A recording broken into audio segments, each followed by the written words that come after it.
in Kenya when I was about 5 or 6 years old. Okay. And we were in this wildlife park in a grey Morris Minor. This rhino started chasing us. There's me and my sister in the back seat. Right. It was like something out of Jurassic Park. Yeah. We were turning around saying, "Believe it, Dad. Just put your foot down, Dad. We're in a field. Put your foot down." This rhino was chasing us. One from Mark here in Derby. Went on holiday for our first romantic holiday to Tunisia years ago. Decided to take my girl into a petting zoo. I got a bag of food to feed the animals. A giant goat then went for me, putting its front legs over my shoulders and proceeding to headbutt me over a fence into one of the pens, covering me in the food and making my nose bleed. I got out of the pen, then the goat and all his mates attacked me again, sending me running and screaming like a girl out of the zoo, with my girlfriend rolling with laughter on the floor. A tarantula climbed up the bottom of the bed on the sheet. Yeah. And it walked all the way up.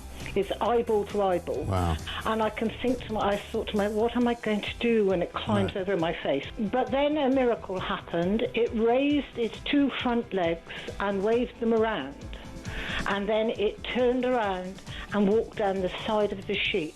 Boris Johnson been attacked by an ostrich. The former PM was enjoying a safari trip with his family when the bird leaned into his car and went oi oi and pecked his hand. In footage shared online, he quickly jerked from the ostrich. Don't dirty minds away from the ostrich, and shouted, "Oh, Christ, get hell," before driving off. And so I just set it out there. Have you been attacked by an animal? When I was about 7, says Trevor Jenkins, on holiday in Spain in the 70s, a monkey pulled my long hair. It was long because it was the 70s. I was in floods of tears. And as a family car drove out the car park, an elephant ripped off the car mirror. We got the message. Spanish animals aren't to be trusted.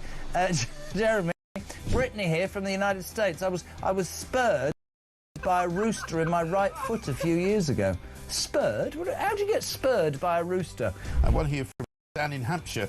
Morning, Mike. Is an Aussie that has been dive-bombed by our version of the... Across the UK, on DAB+, on your smart speaker, on your smart TV, and on your side. This is Talk.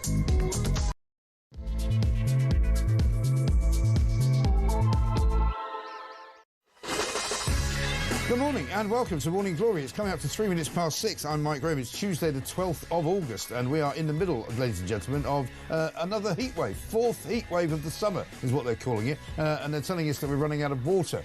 Believe it or not, one of the most ridiculous stories I've read this morning is on the front page of the Daily Telegraph, which says basically what you should be doing is deleting your emails because it'll save water. I know, it sounds mad, doesn't it? Apparently, data centres use up an awful lot of water. There was a story the other day from Texas about an AI sort of data centre, where they were collecting so much data that they drained the entire nearby town of water, and they didn't have any water left. This is why, the so-called green revolution is not everything that it's cracked up to be. If you're Ed Miliband, you're going to go, "Oh, this is great, let's have a load of data centres, let's collect loads of data." But unfortunately, you have to pour about 55,000 tonnes of water over it every 5 minutes, apparently. So apparently, if you get rid of your emails, you won't be able to, you won't have to, have some kind of hosepipe ban. Who knows? Ridiculous story. Anyway, the big story of the morning is that we have finally done it. We have finally done something that we can all be proud of. This country, this nation, people put it down. They say we can't do anything anymore. They say we can't make anything happen. The roads are all screwed up. The railways are knackered. The steel industry's gone. We can't make anything work. Everything has gone to hell in a handcart. But no, because, ladies and gentlemen, there is some help on the horizon. I can show you the front page of the Daily Express, in which it says 50,000 migrant boat arrivals under Labour. There we are. Hurrah! Finally, Labour have actually achieved something worth singing about.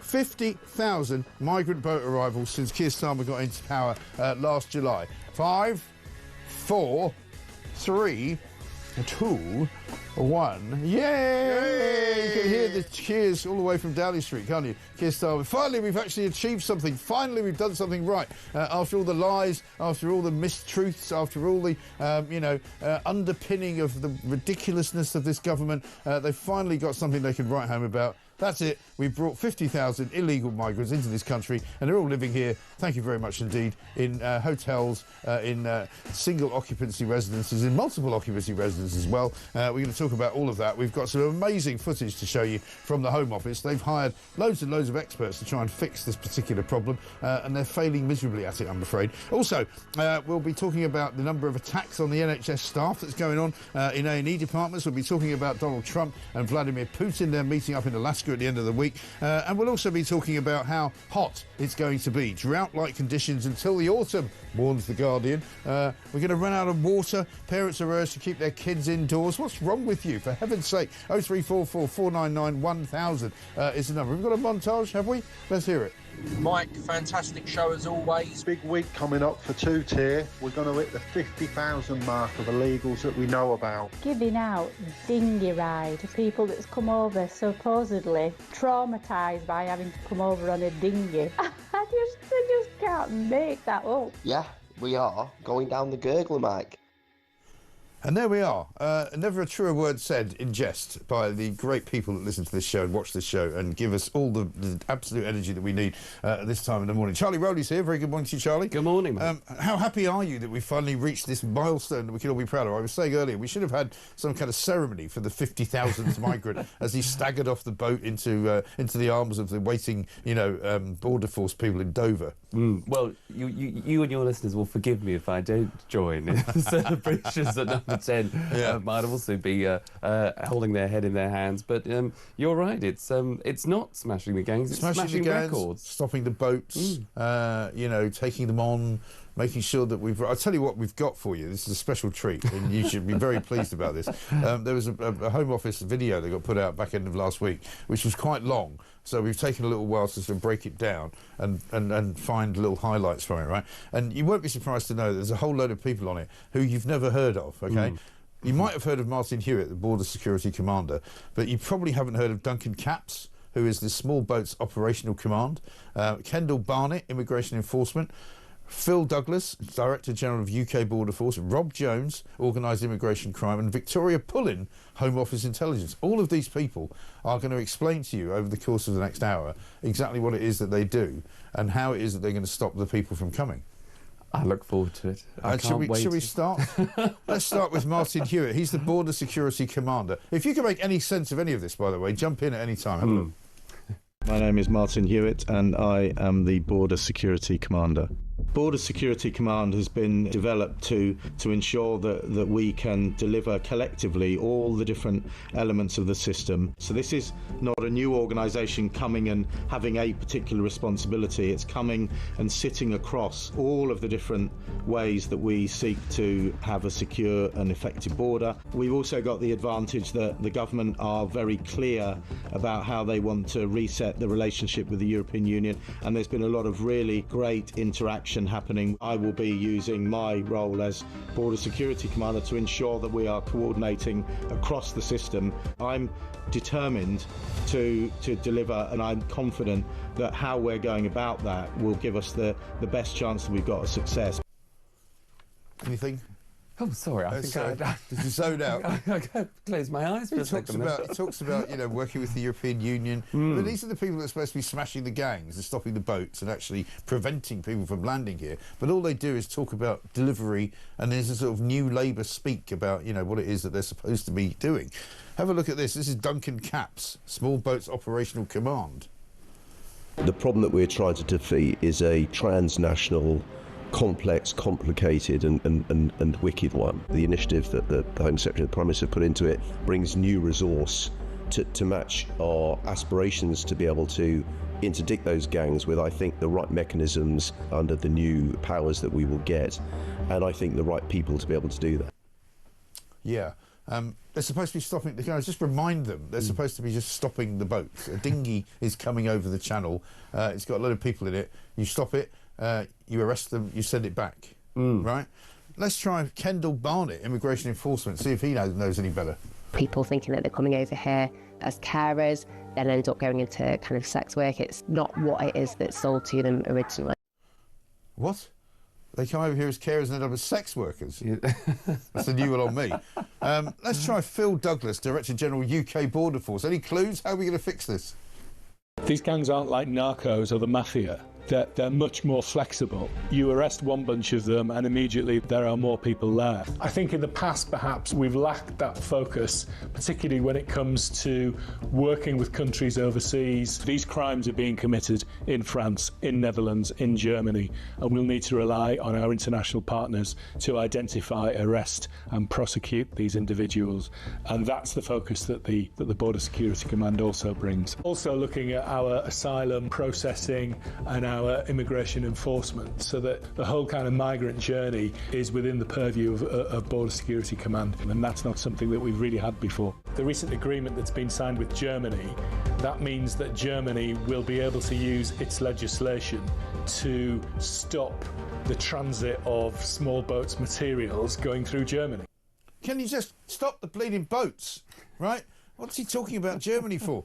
And by the way, they're not just committing crimes in Europe, in the Netherlands, in France, in Germany. They're committing them once they get here as well. So they come here and then they start committing crimes in Britain as well. I'm struggling really here because I'm just trying to find somebody who works in this area who actually knows what they're talking about. Let's try Rob Jones from the National Crime Agency. There isn't one thing which will solve the organised immigration crime. It requires concurrent pressure in a number of different areas at the same time. It's not as simple as just identifying a warehouse where drugs are being stored, linking somebody to that and arresting them. The parts of the evidential jigsaw are spread across Europe and much further afield. The most significant success, which really encompasses the business model and describes best what we can do and what we need to do at scale, was our Operation Punjam against an individual called Rahimpour. Now, that individual moved thousands of migrants and large quantities of equipment which we used to transport those migrants to the UK. That effort involved hundreds of officers with Europol and a range of international partners in Germany, Belgium and France. The Evidential jigsaw. Right. It's a boat. It's a dinghy with people on it. Here we are, 50,000. 50,000 migrants have now arrived under Labour. Thank you very much indeed to Keir Starmer. Finally, Victoria Pullin from Home Office Intelligence. Let's hear what she has to say. So it's taking border security and bringing together all the different factions across our system that work on border security issues. It's that strategic mind. So we're working towards a single set of goals and objectives. Very pleased to say, even though it's still relatively early days, we've seen seizures of goods and we've also seen the arrest of prominent criminals. Yeah, you know who we haven't heard from is Yvette Cooper. She's the Home Office Secretary of State, I guess. She said on Friday that she was going to give us regular updates on, you know, what was going on. She hasn't given us any updates at all since Friday. No. It's now Tuesday, so I call that irregular updates. Yes, and on quite a day when, you know, they've smashed the record of, you know, 50,000. 50,000 in just over 400 days of coming into office. Tremendous work. I mean, I'm congratulating them. It's the first proper milestone that this government has managed to achieve. I think well done to Keir Starmer and his merry band of men and women. Yes. And some non-binary individuals. Well, yes, quite well. And when, yes, I think it was Duncan, who was the second clip that you showed there, when he started talking about a trans Duncan something or other, I thought he was going into something else. Yeah. When it was trans was mentioned. Trans something, yeah. But I mean, that whole sort of word salad of miasma of crap, frankly, tells you why they can't do anything. They're kind of solidified in their own nonsense. And I'm so glad that you've put that and your team have put that together, because that just highlights to everybody the issue in government. And so, I mean, I took tried to take a few notes there. I mean, under Martin, your first clip, you know, talking about having a coordinated approach as if there wasn't one in the first place. I mean, that's quite alarming. Greater integration with the EU again, well, that's sort of EU alignment through the back door, when we know it's more of a global problem, so focusing on the EU is not relevant. Duncan and Kendall, I just put question marks to, as I did for Victoria at the end, so not quite sure what they were talking about. Phil, forgotten his whatever he was talking about. Phil Douglas, Director General of the UK Border Force. Who are all these people? Yes. Why have they all got different titles and doing nothing? They're doing nothing. Exactly. Talking about greater relationships with France, the Netherlands and Germany, you know, it's up to them to create their own laws. We've got no influence with that, and grateful that Germany might have done a bit more around the edges. But we've seen the issue with France. We've paid them a load of old money, and they don't do anything. 770 million, I think, have we, France? Exactly. And but the major point is, out of all of those 5-6 top officials sitting in the Home Office, all of whom will be on six-figure salaries, I'm assuming. And they are the ones that will have the ear of the Home Secretary. They'll be going in to advise the Home Secretary. They'll be the ones that are trying to put together the figures to give her something to give us an update on. But the idea that the Home Office and the government thought that was a good way of communicating to the public. Explaining what they do. And this is why we can see just how flawed the Home Office is, because it will be those people using exactly that kind of word salad, as you say, that will be presenting to the Home Secretary. The Home Secretary will take all of that, present that to us as if we know what they're talking about. They have just articulated and demonstrated that they haven't got a clue. No. It is very clear. Because it's part of that political class of people who think that by saying something and by making a statement or producing a paper, that's some kind of achievement. It's not an achievement. An achievement is stopping the bleeding boats, stopping the people coming. And it takes a very, very good politician, not someone that you've seen in the past, politicians that are trained to be politicians, but someone who comes in as Home Secretary to be able to say, thank you very much for that presentation, what you've just, that word salad. Not interested in any of that, because that's your job, that's what you're paid to do. Just tell me what the numbers of the boats are that have come in, what have we done to stop them today, what powers do I need to get through Parliament to say we're turning the boats around, or we're taking these people and we're deporting them within 48 hours. I don't need to hear the excuses. And by the way, has anybody heard from what's happened to those people who were supposedly detained at the end of last week? Well, what's happened to them? Waiting for the regular update. Are we waiting for the regular update? Oh, hang on. Breaking news. We've got a regular update from Yvette Cooper. She's actually said something which has apparently been found from yesterday. Let's have a look.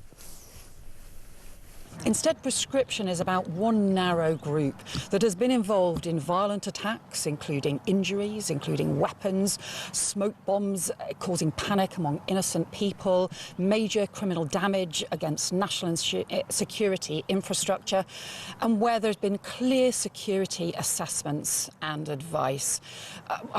There may be people who are objecting to prescription who don't know the full nature of this organisation because of court restrictions on reporting while serious prosecutions are underway. But it's really important that no one's in any doubt that this is not a non-violent organisation. Sorry, I'm sorry, that was obviously the wrong clip. She's talking about Palestine Action. That's what she said yesterday about that. She didn't say anything about the boats. Nothing about the boats, no update. Didn't say, oh, by the way, look out for tomorrow morning because we're going to get 50,000 over the line. We're finally going to, get that target that we've been looking for all this time.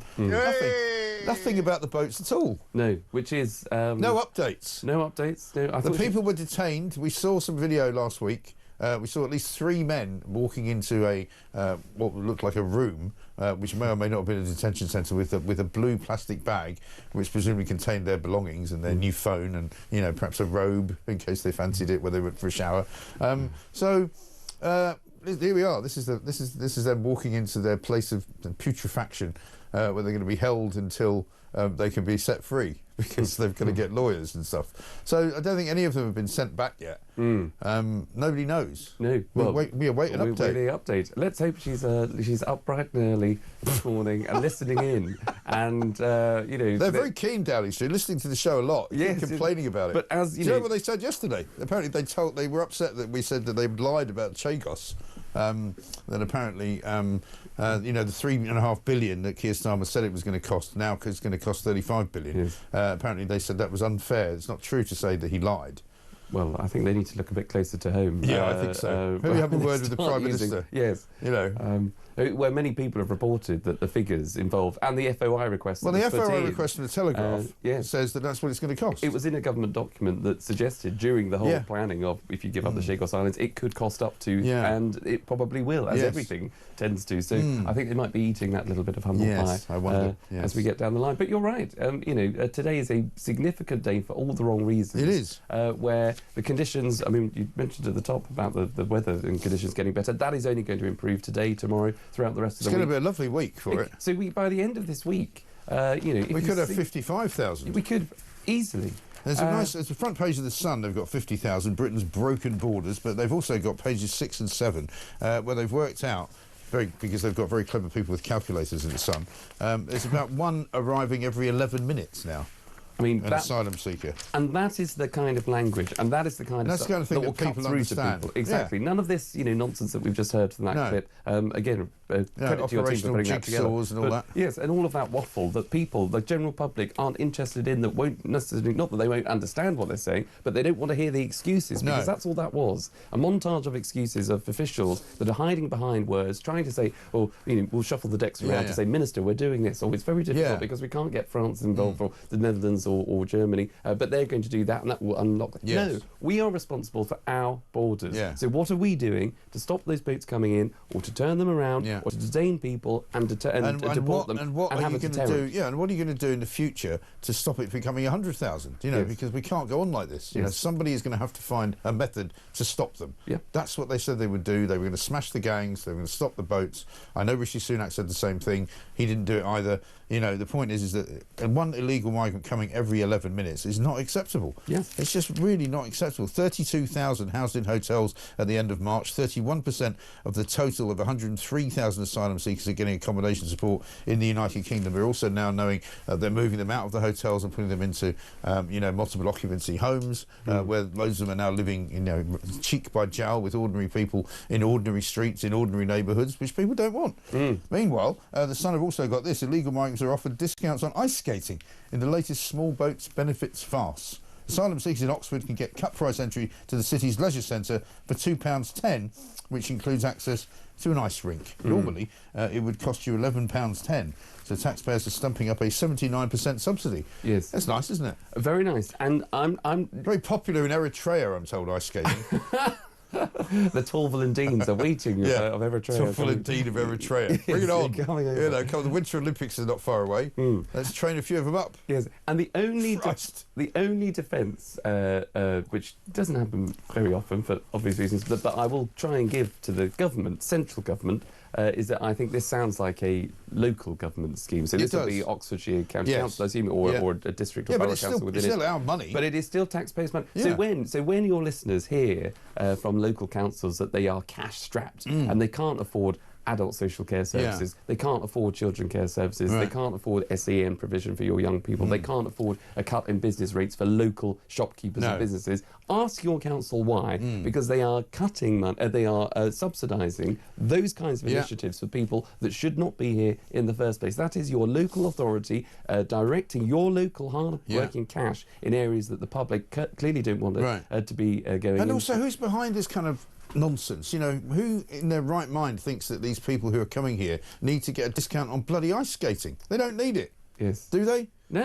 Why should they get a discount on ice skating? No, I'm all for if you've come into the country legally, if you've applied through the right means, if you've got good basic English, you might need to top up. In terms of just integrating, because you want to make a contribution to the society, I'm all for maybe saying, OK, there might be a class that we can help subsidise for you to learn English. Yeah, but why should we help subsidise? We're already giving them money. Exactly. We're already giving them free money. But that should come far down the page. You should have actually been here for a few years. You've got actually legal status to be here, that you're working, you're contributing, not people that just suddenly appear on our doorstep that, as you said earlier on, can fight the legal framework in order to stay here, so they're not going to get deported, that we don't know where they are, they don't know where they come from, we don't know, apart from, we don't even know what 4 or 5-star hotels we're putting them up in, because they go missing every now and again. Exactly. So the councils have got to get its priorities right, the government have got to get their priorities right, and clearly each day that we read these kinds of stories, they are failing in every because their every first turn. instinct, these idiots in local government and in national government, their first instinct is to go, oh, these poor people, they've come here from this war-torn place, better give them some free stuff. Well, no, stop giving them free stuff. Stop giving them free anything. Yes. Make them sit in a room or make them sit in a cell until such time as you can work out who they are, what they want to do and what they're up to. And then, maybe, give them something to eat. But what you don't do is give them free passes to the cinema, free access to gyms and free bleeding ice skating. Yes. Because just don't do it. Because that is our deterrent. I know. That is our deterrent. I know. Come in, you get your £50 a week, you get the free hotel, you get all these other bits and bobs that British people, hard-working taxpayers, can't afford and won't get access to. That is the deterrent. I know. 50,000 of them here since Keir Starmer got in. Unbelievable. Let's get a voice note from Mark. Morning, Mike. It's Mark in Lancashire. What an absolute load of gaslighting nonsense that this border farce sham that they're actually trying to stop this in any way whatsoever. They pick these boats up 4 miles off the French coast and bring them across to Dover. That's not even what they're supposed to do. The law is that they take them to the nearest port, which is back to Calais. Absolute nonsense. Yeah, why don't they go ice skating in bloody Calais? You know, got any gyms over there? Just send them back there. We don't want them here. It's as simple as that. 25 minutes past 6. They don't know what the they're doing. Do you understand that?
It's a complete joke. I mean, it's, as far as I can see, 1,000 in, and, well, who knows how many out, quite possibly none at all. I mean, the only way that this could possibly be a deterrent, but even that, this is a stretch, is if it was absolutely guaranteed that every single one that comes over will be returned. I mean, us having to take the same number in exchange definitely doesn't work for the British people.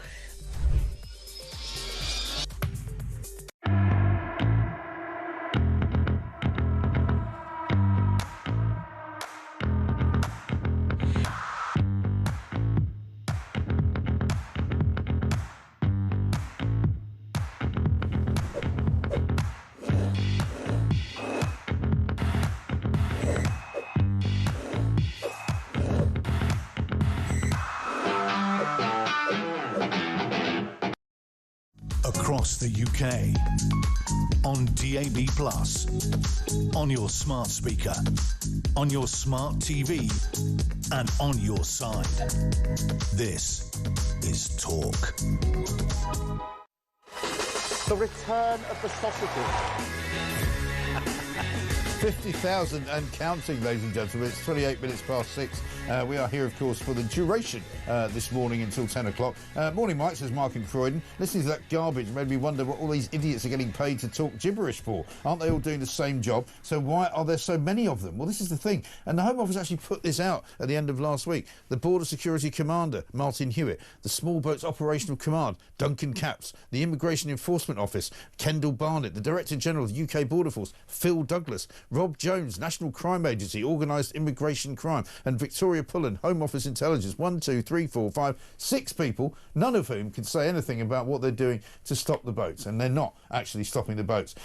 Peter in Suffolk says, morning, Mike, I think the best thing to do is deport all those clowns you've just shown us.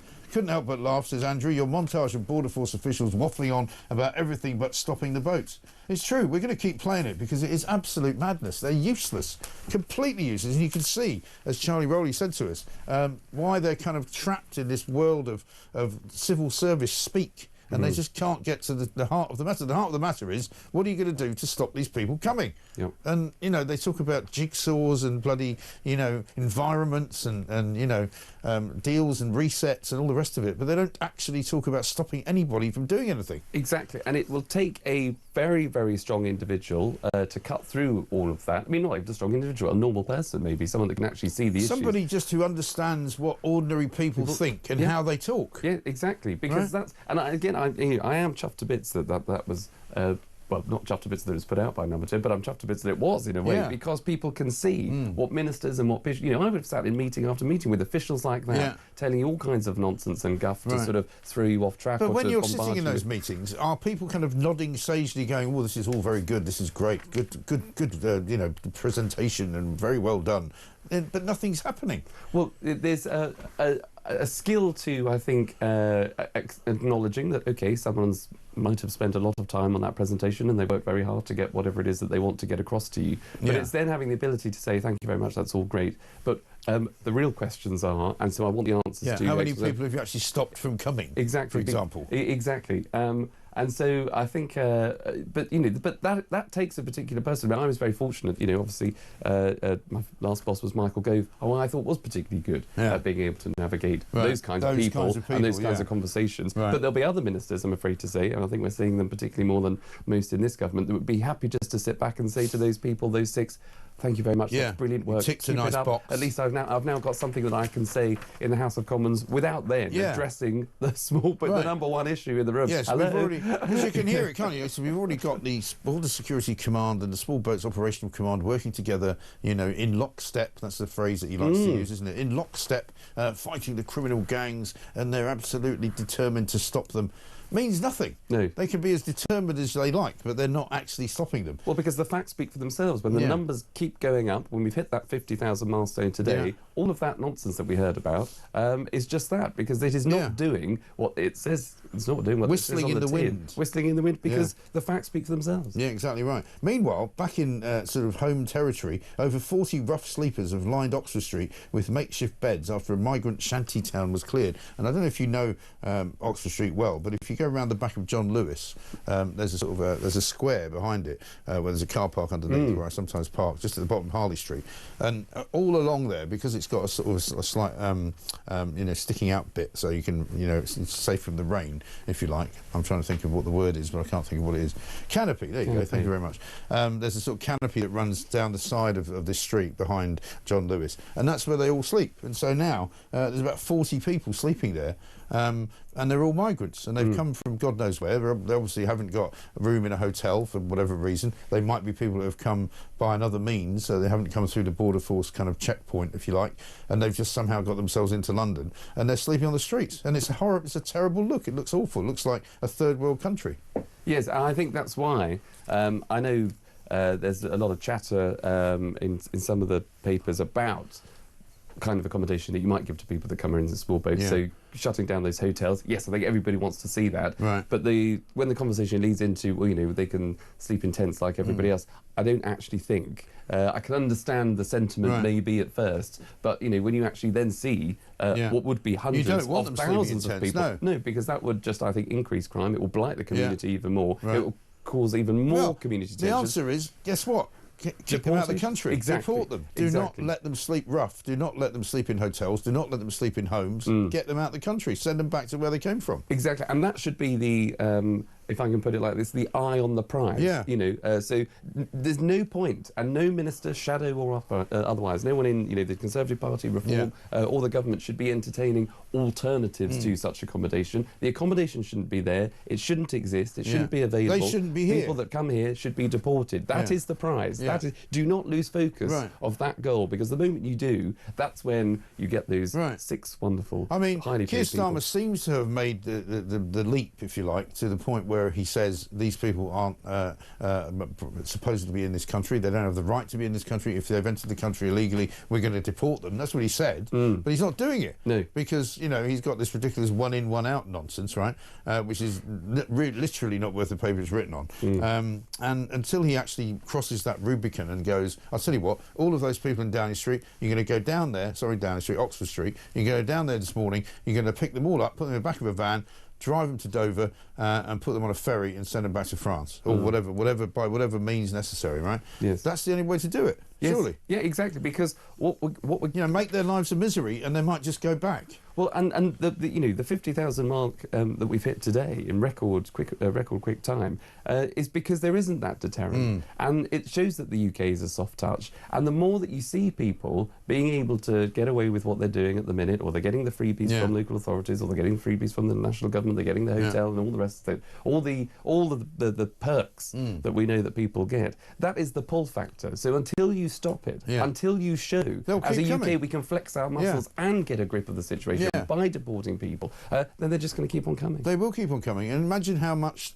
the number will be when we get to December. Because we've still got, quite a few months of the year to go. And I wouldn't be at all surprised if you get another 25,000 between now and the end of the year. That's 75,000 would have come under Keir Starmer's prime ministership. Yes, and the biggest risk as we go into the autumn... we simply can't afford it. No, we can't afford it, because the biggest risk as we get to the autumn, where there's the party conference season, so it's an opportunity for the parties to sort of have a bit of a reset movement if it wants to. I've no doubt...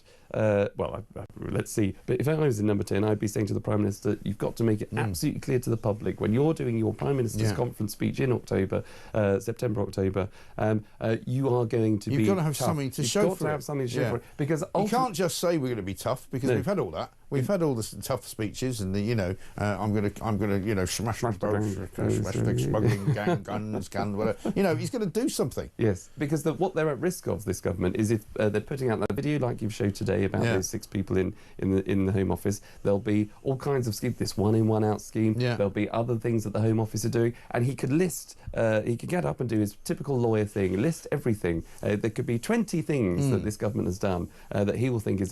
But if not one of them are working, if the numbers are still going up, then the public won't believe a single word. I mean, I don't think they do at the minute, but they won't believe you ever again. They won't believe a single word you're saying. They don't think you're getting to grips with it. You will be voted out. If I was a political advisor in number 10, I'd be saying, we've got to stop telling people what we're doing. We've got to start showing people what we're doing and start doing it. Exactly right.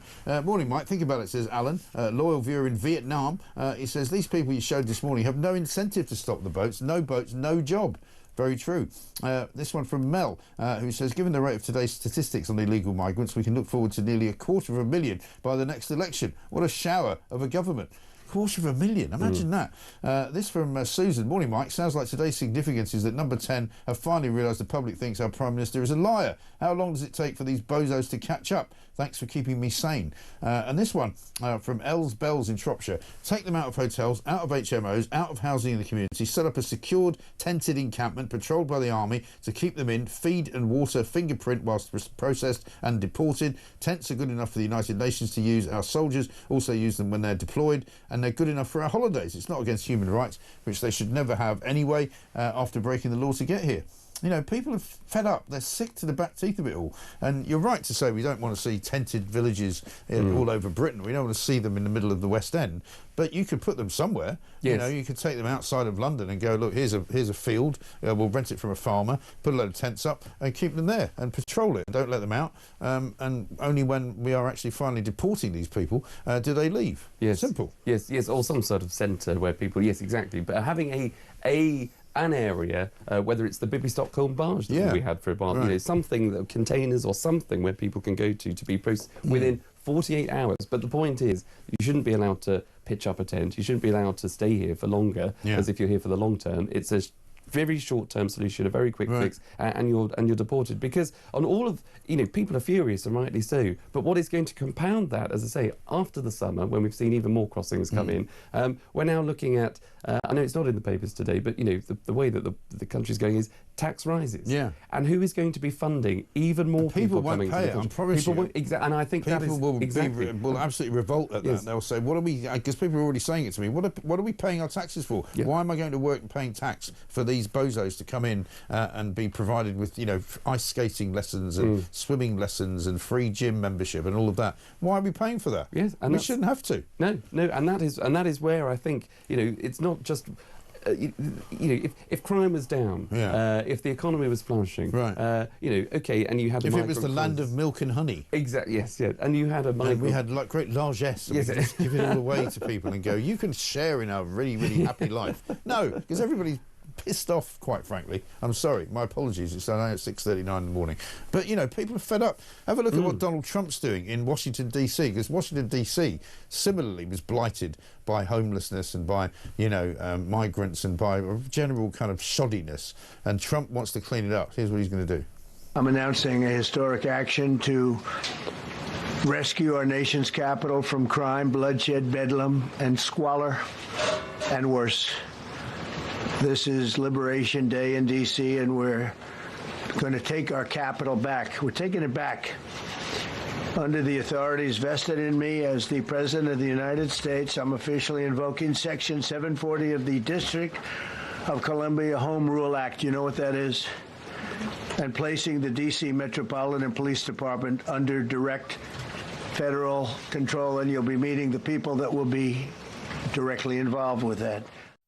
So he's basically going to clean up Washington, D.C. He's had enough. Because, again, I've been there that recently, but certainly there have been times when I have been there and it's been pretty appalling. And I think since COVID, it's got worse, you know. A lot of, you know, shop fronts which are still not occupied, a lot of, you know, derelict buildings, a lot of, you know, homelessness, as I say, and just, as he says, bedlam, blight. It doesn't look nice. No. And it's the capital of the United States of America. Clean it up. Yes. You know, London should be in the same boat. Well, yes. Well, I know, but there's no love lost between the President of the United States and Sir Sadiq Khan. I refuse to call him Sir Sadiq Khan. You know, he should be cleaning up the city instead of banging on about. Did you see that interview he did the other day, saying, "Oh, when President Trump comes to London, I'm going to show him around London. I'm going to take him to a mosque.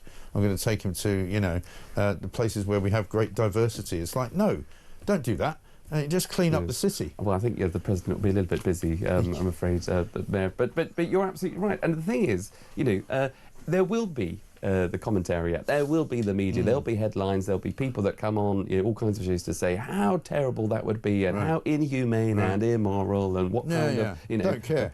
Exactly, because it doesn't take that long, you know. And when Donald Trump was last in the UK only a few weeks ago and had that press conference, sitting side by side with Keir Starmer, was asked the question, and he was able to rattle off his record and say, when I came to office, we had how many thousands of people crossing the border? We've now had none. And it's tough action, a tough response that gets the deterrent to get it under control. And he'll be doing the same in Washington, D.C. There'll be the liberal lefty lefties who say, you know, how dare you, and all whataboutery.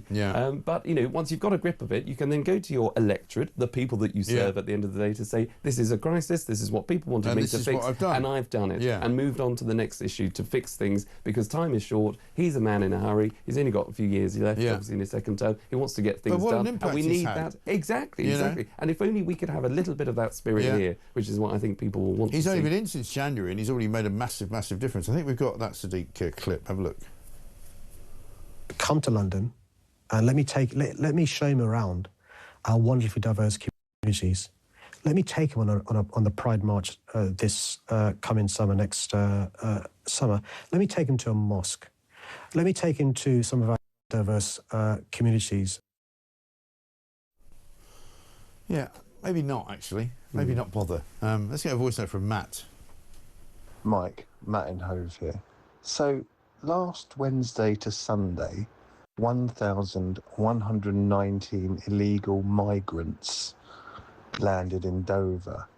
Now, thankfully, we've got this groundbreaking one-in, one-out scheme that two-tier Keir signed with Macron. So, I'm just trying to do the maths here. If they've got, we're going to send some back to Macron, and then there's one in, one out. There's one in 6, 8, 9, 10. There's 196. Brilliant. So when the one in, one out scheme is done with that 1,119, we are going to have only 1,119 in England. Oh, for God's sake. It's true. You know, it's the one in, one out scheme, which doesn't mean one in, one out. It's brilliant. You know, as he says, we had 400 plus yesterday, which has taken us over the limit from where it was, 49,797 the day before. Add 400 to that, takes you well over 50,000. That's where we are. And they're all staying. They're not going out. None of them are going back to France, I'm afraid. Sorry to disappoint you. Coming up, we're going to be talking about why you should delete your emails to save water, why Peter Kyle thinks it's a good idea to give people fat jabs so they can get beach ready. which is apparently government policy, and also what is going on in the world of driving, because apparently the government wants to clamp down on older drivers and wants to clamp down on drunk driving as well. Let's just talk.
Across the UK, on DAB+, on your smart speaker, on your smart TV, and on your side.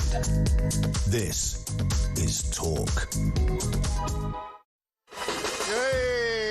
You pelonka! 6:45. Molly says, this morning, Mike, so Operation Pungam was the agency's biggest success so far, finding a shed full of rubber boats, but large transit lorries are leaving Dover and shipping the dinghies back to France to be used again. Well, this is the thing. I mean, this video has been doing the rounds over the weekend, which is a couple of years old, which apparently shows a lot of dinghies being basically picked up, tagged and put back onto a lorry and driven back to France. I don't know whether the veracity of that is, in fact, that's where they're all going. Nobody's really sure. But certainly questions have been asked before about what happens to the dinghies and where they all go and why they're just simply not destroyed. Why wouldn't you just destroy them? Yes. You know, why would you keep them in any way, shape or form? Yes, I think most people would rather the migrants that enter the country illegally are moved back to France. Yeah, put them on a lorry. Yeah, Yes. exactly right. Let's talk about some of the other stories, though, just because we haven't got a lot of time left. We've sort of eaten it up with all of this. Shoplifting is now out of control. We kind of knew that, I think. And Starmer says that he doesn't think it's a good idea to call shoplifters scumbags. This is on page 1 of the Daily Telegraph, because we must be polite to them, I suppose. Yes, I mean, what a surprise. Again, you know, when there is Why does he get everything wrong? Yeah, everything. It is becoming, and to be, again, not that I've always become a government apologist. Yeah. But, you know, to give a bit of defence to the Labour Party, there are people clearly very unhappy and are giving the warnings to Keir Starmer that you've only got maybe 6 months left if you don't turn this around. So there are people clearly frustrated within government that he's getting absolutely everything wrong, including things like, which should be an open goal, due to scumbags shoplifting. Please ask for assistance. You know, that is a sign that is basically on the back of a post-it note. I would have expected it to be, and I wanted it to be, completely on a shop front window. Well, to make it clear to but that's people. what it is. I mean, North Wales Police have been told told the guy that put that up in his shop that he should take it down. But they've now had to clarify that basically putting the sign up isn't illegal. Of course, it's not illegal. No. The guy owns the shop. He can put a sign up saying anything he likes, as long as it's not obscene. And he's the victim. Yeah, he is the victim of crime, of people that go into his shop. He's trying to make a living. He's trying to do a hard day's work and put food on the table for him or his family. And there are people that come in and violate that and take from him. He's entitled to put up that this also sign. comes hot on the heels of yesterday's decision by the data monitoring body in this country, who said if you use pictures of known shoplifters in your shop, if you put the picture up, you know, you could be in breach of data protection laws. You know, get with the programme, guys. Yes. You know, these are the bad guys. The people putting the pictures up are the good guys, and they want to stop them from stealing. You know, they don't have any rights. I'm sorry, if you're a criminal, you don't have rights, in my view. You shouldn't have them. Well, no, I mean, I think if you're... But it's just the whole chain of command. You know, somebody has... A member of the public apparently reported that sign. So they've walked past this man's shop, they've looked at that little sign, they've peered in through the window and thought, oh, he's used the word scumbag. How terribly offensive. I know. I'm going to call the police. What's wrong with people? And, you know, but then the whole conversation amongst the police. Can you imagine a police officer? Should have just gone, shut up. Yes. And, you know, if you don't like it, don't go in the shop. Got real crime to fight, thank you, including going after the shoplifters.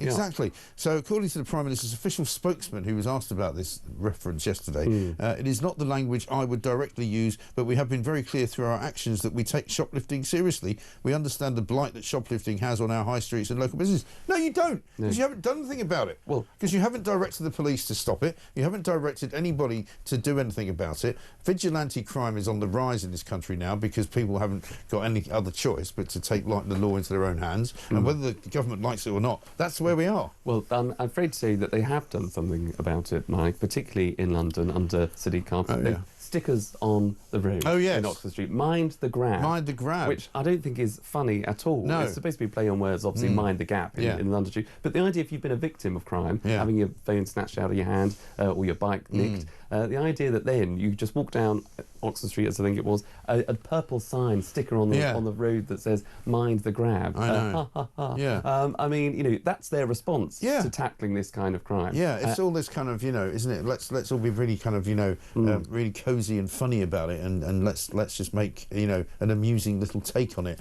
you know, because everybody knows every city is a bit dangerous. You know?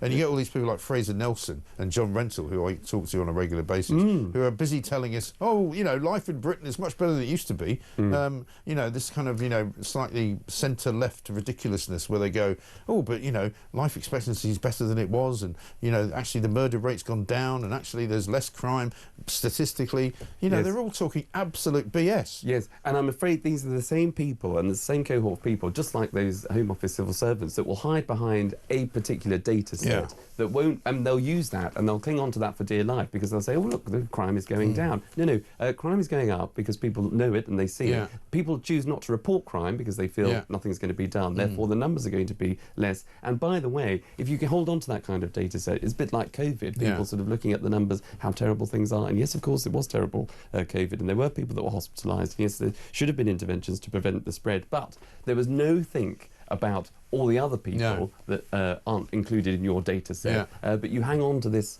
particular because partly because you want to try and make a point which is supposed to be a bit edgy because you're not a right winger, you know. It's all a bit sad and tedious. Anyway, listen, we're running terribly late. I'm in terrible trouble. It's 6:51. Me and Charlie really back after this.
Idea when if someone self-IDs. Did you hear that? Isla Bryson, a man convicted of raping 2 women who pulled on some pink leggings, showing his veg and, you know, his meat and 2 veg, put on a wig and a fake boobs, and she still wants to give him his preferred product. She's gone as far as they are. No, he's a man. He's not a trans woman. He's a man. He's a rapist. And even then, when she says she doesn't think that biological males, use the word you want, man and woman, we know what they mean. There's no extra, there's no subset of either of those.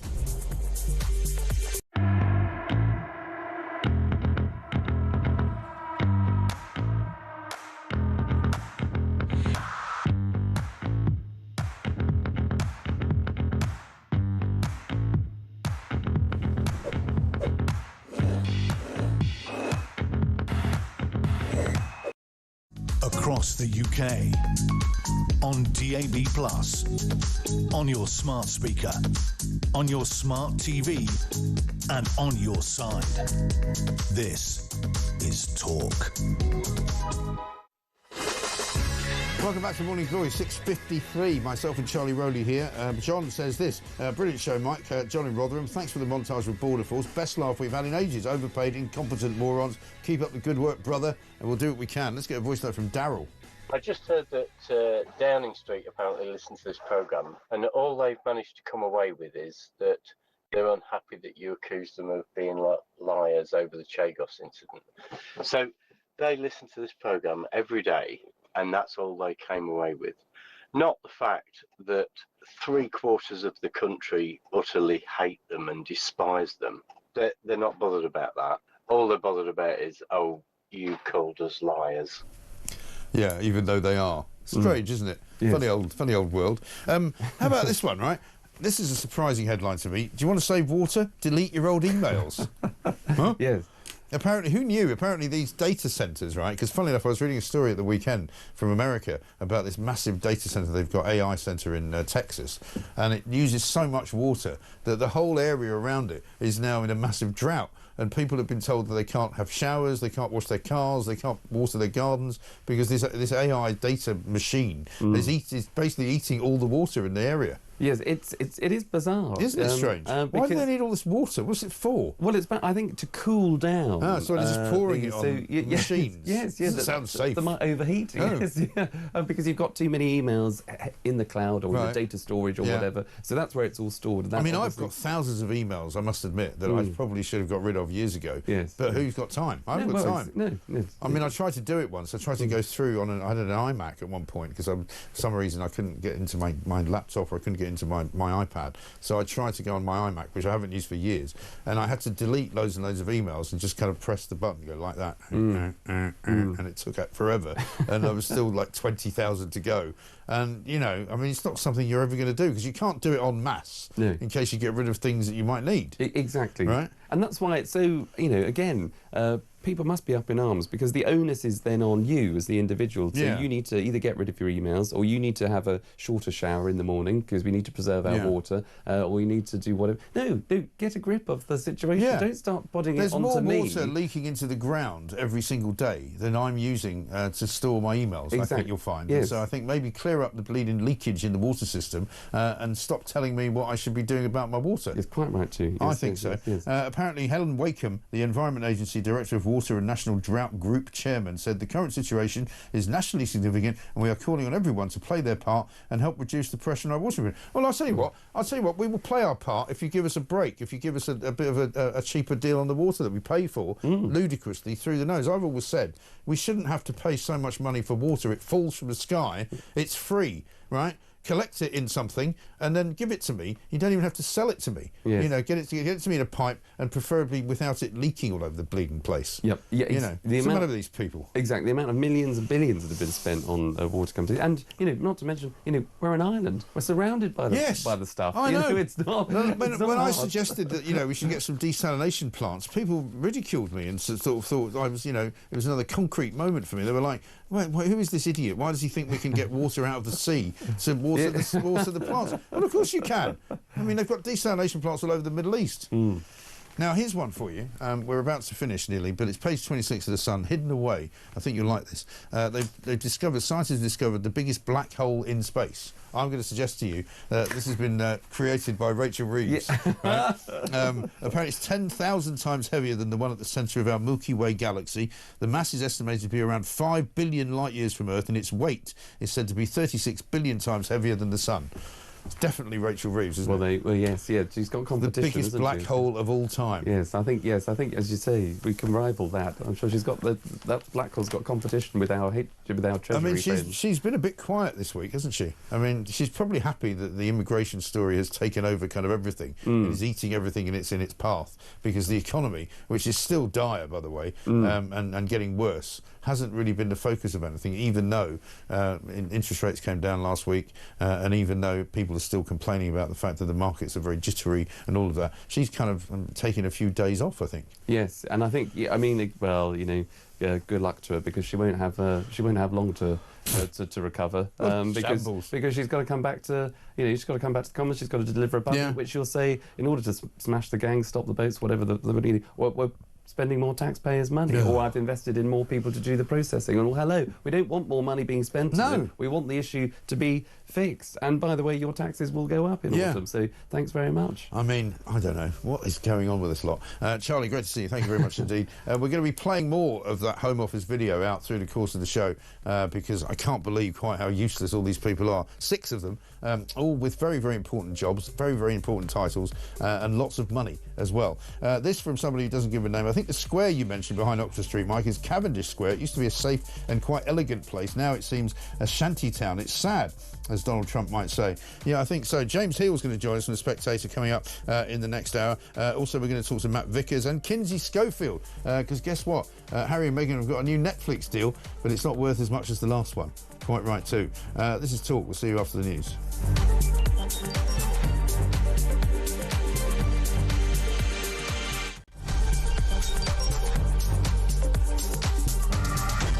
How much, ladies and gentlemen, are fish and chips where you come from? We'll go to Jason in Crewe.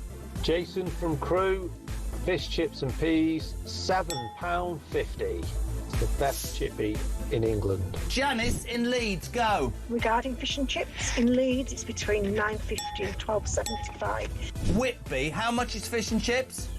3 of us, fish, chips, peas, I think one of us curry sauce, 3 cans of pop, just short of 70 quid. £70? That's 23 quid a head, man. Even my maths does that. Very quickly, a voice note. Campbell in Scotland, go.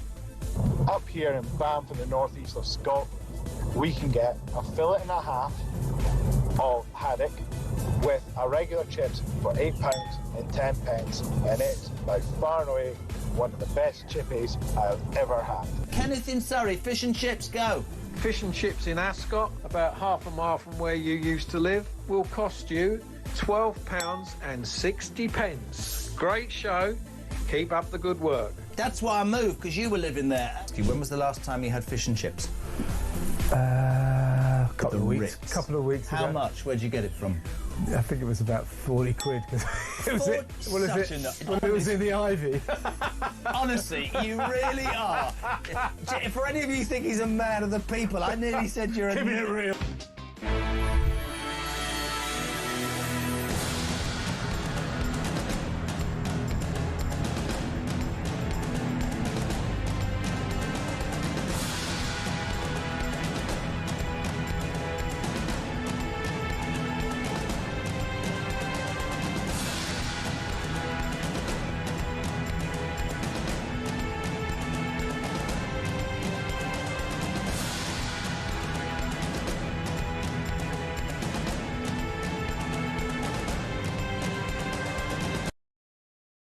Across the UK, on DAB+, on your smart speaker, on your smart TV, and on your side.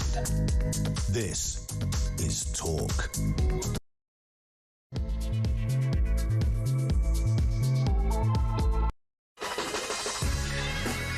Welcome back to Morning Glory. It's 7:02, coming up for 3 minutes past 7. We are here, of course. It's Tuesday the 12th of August, with you all the way through for Morning Glory till 10 o'clock. And then a podcast will be out with the best of what we've been doing. And this morning, we're focusing on a Home Office video, which was put out at the back end of last week, in which a series of very high-profile, highly paid individuals who have got very nice and fancy titles have been speaking about exactly how they're planning to stop the boats. The big story this morning, basically, is that 50,000 people have now come to this country. The official figures have been altered by the Home Office. 49,797 late yesterday.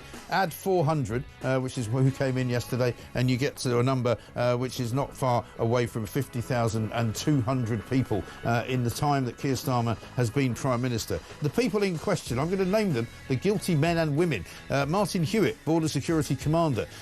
Duncan Capps, Small Boats Operational Command. Kendall Barnett, Immigration Enforcement. Phil Douglas, Director General, UK Border Force. Rob Jones, Organised Immigration Crime for National Crime Agency. And Victoria Pullen, the Home Office intelligence person. They've all been talking about how they're fixing the broken borders and how they plan to stop the boats from coming. But of course, nobody's stopping anything because we've now reached more than 50,000 people. Let's get a voice note from Pete. Morning, Mike. Pete from Lincolnshire. Great show. Listening to the names you're calling out there for the border fast, it looks like you've just identified the biggest of the smuggling gangs. Perhaps you should tell Keir Starmer and get the police on them. Yeah, absolutely right. The smuggling gangs are very, very happy right now because they're getting more and more people into Britain with every passing day. Absolutely extraordinary stuff. We've got lots of really, really good messages, got lots of great voice notes coming in. James Heale is here as well, Deputy Police Editor at The Spectator. Kinsey Schofield is going to join us all the way from the United States of America on Harry and Meghan. And Matt Vickers, Shadow Home Office Minister as well. So much going on, so much to talk about, including, of course, Kemi Badenoch, who wants asylum seeker camp set up. Basically, the Sun have worked out that there's one illegal migrant coming to this country now every 11 minutes, and that, I'm afraid, is a massive failing for this particular government. 0344 499 1000 is the number. This is Morning Glory. Let's get it on.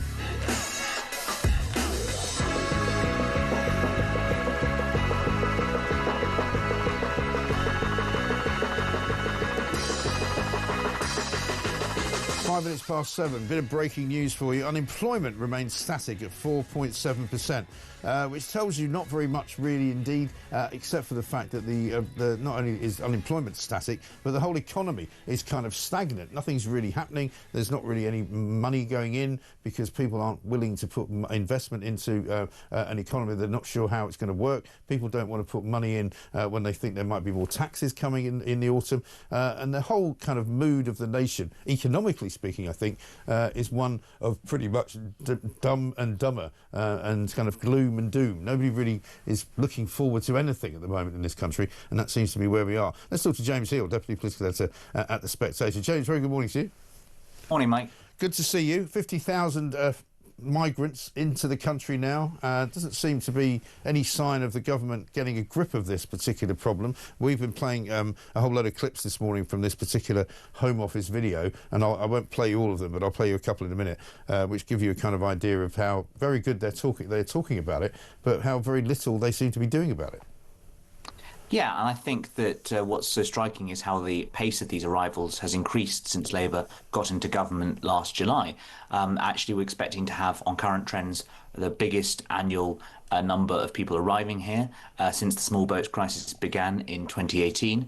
And what's so striking, really, is the kind of lack of any obvious silver bullets for this government. Obviously, they put huge amounts of stock in that one-in, one-out deal with France, and yet, of course, it's still not off the ground yet. We're going through the busiest months, which is summer, when obviously the most arrivals come here, and it doesn't seem to be much more than a sort of drop in the ocean. So really, it doesn't seem that the government is going to get any sort of sizable drop in numbers soon, and I think these problems are only going to keep growing as we get through the rest of August and September. Well, one of the things we've been highlighting since last Friday, since we were told that the first detainees were actually being taken somewhere and detained after arriving illegally on our shores, we haven't really heard anything. Yvette Cooper told us on Friday we'll be giving you regular updates as to what's going on and how quickly we're going to remove these people from the country. But, of course, we haven't had any updates, never mind regular ones or irregular ones, since Friday. It's now Tuesday.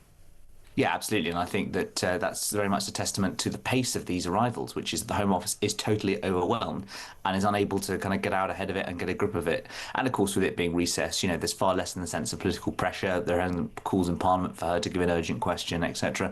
And you know, what's another couple of hundred or couple of thousand when we already have so many arriving here and so many staying in hotels still? Yeah, absolutely right. Let me play a couple of these clips and let me see what you make of it. This is Martin Hewitt, who, if you remember, was appointed Border Security Commander a few months ago. My name is Martin Hewitt and I am the Border Security Commander. Border Security Command has been developed to ensure that we can deliver collectively all the different elements of the system. So this is not a new organisation coming and having a particular responsibility. It's coming and sitting across all of the different ways that we seek to have a secure and effective border. We've also got the advantage that the government are very clear about how they want to reset the relationship with the European Union, and there's been a lot of really great interaction action happening. I will be using my role as Border Security Commander to ensure that we are coordinating across the system. I'm determined to deliver, and I'm confident that how we're going about that will give us the best chance that we've got of success. I mean, it doesn't really mean anything, does it? I mean, this is how they speak in the civil service. They talk about things and they go round and round in circles, but they're not actually doing anything. Yeah, and of course it's slick comms, government-sponsored comms, which you and I pay for, the taxpayer. But actually, as you say, it doesn't really mean much. It's the language of delivery without the reality. Yeah. And I'm sorry, I mean, I've grown very sceptical. I mean, I remember when Captain Dan Mahoney was appointed the commander of the special boats in 2020, where one of a number of supposed big names. I think, having looked at this issue for 5 years or so, the conclusion is less about personnel and more about pull factors and incentives. And frankly, until you change the situation whereby these people can claim a huge amount and obviously have very generous asylum laws, for a very different world in which technological travel was very different, unfortunately, I don't think you're going to change anything. Well, that's the problem. And I mean, I'm as I say, I'm not going to play you all of these, but I'll play you one more. This is Duncan Capps, Small Boats Operational Command. Let's see what he's got to say. The problem that we're trying to defeat is a transnational, complex, complicated and wicked one. The initiative that the Home Secretary and the Prime Minister put into it brings new resource to match our aspirations to be able to interdict those gangs with, I think, the right mechanisms under the new powers that we will get, and I think the right people to be able to do that. It's like they're talking about something that's abstract, that's coming in the future, as opposed to something that's actually a problem right now in front of you, you know, that you need to fix. It's almost as though you're standing in a crossroads and there's a car driving at you and you're talking about, you know, the theory of jumping out of the way just in case anything bad happens. Yeah, it's commentary rather than action, isn't it? You know, and saying these people are going to arrive here, they are arriving here, it'll cost this. Well, actually, what we don't want is a critique. We want actually action this day, to use the Churchill phrase. And you know, also this is not a particularly radical analysis. Yes, of course it's transnational. Yes, of course it's long-standing. But we've been talking about this for years. You know, Yvette Cooper was the former Home Affairs Select Committee. She's been all over this for a decade now. And frankly, it's very much the language of is the talk of delivery, while actually being very evasive on the questions of how and when you're going to do the specifics to address this stuff. And I'm afraid, Mike, that's all they've got, really, which is analysing and diagnosing the problem, but unlike a doctor, unable to recommend any prescription or actually cure the patient. Right. And if you're sitting in Downing Street as an advisor, surely to heavens you're telling the Prime Minister and Yvette Cooper, the Home Secretary, that this is the single biggest problem that you've currently got facing you. Forget about the Chagos Island story, forget about, you know, what might be going on the streets of Britain in terms of crime. Yes, it's related to that, but people want to see action here. They want to see a stop to these people coming. You know, it's the single biggest issue currently in British politics, and yet they seem to want to ignore it. You know, they still haven't really addressed all of the big protests that are going on every single weekend now, up and down the country, you know, in almost every town in the nation. People actually going out and protesting peacefully, not like some right-wing thugs, you know, women and children marching around, singing songs, doing the hokey-cokey, saying, look, we've had enough of this. You need to do something. And they don't seem to understand that. I think you're totally right. I think that a couple of things, one of which is that immigration is now by far and away the most salient political issue. Labour wants to run the next election on public services and the NHS, but of course the danger is that, you know, if that sort of recedes in people's mind, instead other things are going to come along and overplace that. And I think that the danger is a bit like a sort of the British Army in many of its recent Middle Eastern wars. The danger is it fights the last war rather than fights the next one, which is that it's probably going to be around migration and related issues. And the second thing is, Mike, I do think there is a sense with Labour it's sometimes a bit of a blind spot. You talk to Labour MPs, you talk to ministers, and they say, oh, well, if we get the boats down, people will care less about legal numbers. I think it's all intertwined, and I do think that there's been a failure to kind of really been interested. And you always hear, talking to ministers, you always sometimes hear this, and you hear it in media interviews, they hear this yes, but, and you can hear this sort of pivot going on as they're desperate to try and take it back to things about tax and spend, which they're much more comfortable talking about, rather than, you know, the issues around, you know, people coming here relentlessly and getting a free gig off the taxpayer. Yeah, I know. I mean, we got stories in the Sun today, for example, saying it's now down to not only 50,000 plus that have come, but it's one migrant every 11 minutes. You know, and those are the kind of things that resonate with people when you go, actually, every 11 minutes there's a guy arriving in this country who's not supposed to be here, who's getting free ice skating lessons and getting free gym membership and getting, you know, a sort of credit card effectively going to spend money in a gambling organisation. Well, this is ultimately the sort of really pessimistic political economy for the UK in the future, which is that, you know, frankly, why work? You know, taxes are going up. You can claim a huge amount from the state. There is very little in the way of an incentive to kind of push yourself beyond certain thresholds. So there's a massive cut off at 100k, and I think the migrant situation is exacerbating that sense of a two-tier, that sense of injustice, that sense of a lack of fair play, which I think is essential to the kind of the British mindset. And I think it's going to be something that really erodes this government credibility, which is that people saying, hang on a sec, I'm working hard, I'm taxed more than ever, and yet I see people getting a free ride on it. Yeah, no, people say that to me every single day. You know, they get up in the morning early on, we start at 6 o'clock, I get people calling in saying, you know, I'm already out driving, I've got a couple of jobs to do today, I might be home till about 9 o'clock tonight. My wife's got 2 jobs. We're trying to keep our heads above the water. We're trying to make sure the kids, you know, have a holiday of some kind, whether it only happens in Britain. We can't afford to go away. And then everywhere they look, somebody's getting something for nothing. And, you know, again, the unemployment remaining static at 4.7%, there's a lot of people unemployed who are never going to work. Yeah, completely. And I think, look, there's 2 different issues here, one of which is obviously the issue around migration. And I think that offers a really potent issue for Reform UK because it offers a whole list of issues where migration is fueling things, whether it be in the prison system, whether it be also sort of people claiming on state benefits. And then, of course, there's the homegrown population as well, and people here and not being able to do that. And I really worry for that because I think that every time we've had any attempt at welfare reform for the past 5 years since the pandemic, it's all completely failed. But for lots of people who are working hard, paying their taxes, maybe running a small business, suffering the rise of that national insurance hike, it's going to be a very difficult time for the next couple of years. Yeah, absolutely. It's a nightmare scenario, and nobody really knows what the answer is. You know. Meanwhile, what about a word on the Donald Trump and Vladimir Putin scenario? Because Keir Starmer will no doubt try and spend the back end of this week being an international statesman yet again, trying to impress everybody around the world that he's really got his finger on the pulse. But he's sort of not that important in this conversation, is he? No, I don't think so. I think that, you know, this very much the Europeans are trying to sort of play Johnny-come-latelys and sort of insert themselves a bit, but they're very much playing catch-up on it. And so you've got this call later today with the European leaders where they're expected to try and make the case for Zelensky to be in the room on Friday at that Alaska summit. But it's been so striking, really, how much, first of all, Trump is keen to cut the Europeans out, and second of all, how all the Europeans talk of, for instance, the coalition, the willing, which Starmer was touting, talking about momentum, etc. a few months ago, how that has completely disappeared. And it's very much clear it's going to be Russia and the US, much like the Cold War days, who are carving up the future of the world. Yeah, indeed. James, good to see you. Thank you very much indeed. James Heale from the Spectator, Deputy Political Editor. This from Terry in Slough. Mike, what the hell have we got a Royal Navy for? I thought they were there to protect our country and its borders. The RAF are scrambled if someone enters RAF space without authorisation and chased off. Yet they can't intercept and turn around a bunch of inflatable boats from invading our country. It's a very good point. One here from Carol in Shoreham. Morning, Mike. What an absolute pleasure to watch President Trump explain to his country how he's going to restore his capital city back to its former greatness. How wonderful it would be if we had a leader who would do the same here. Also, for the appalling numbers rushing into our country unabated, we must deny them appeals and legal aid, which in many cases is unavailable to the people of this country. Thanks, Mike. Have a great day. Stop the madness. Well, we'd like to stop the madness. How about this? Let's continue to play out some of these ridiculous videos. This is Kendall Barnett from Immigration Enforcement. People thinking that they're coming over here as carers, then end up going into kind of sex work. It's not what it is that's sold to them originally. I don't care. I honestly don't care. Let's get a voice note from Phil. Morning, Mike. Phil from Nottingham.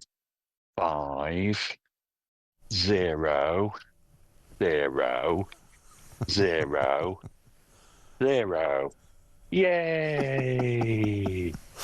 Brilliant. 50,000 and counting. Yeah, unbelievable, right? The official Home Office figure is still just below 50,000, but 400 people came yesterday on the small boats. 400 people, right?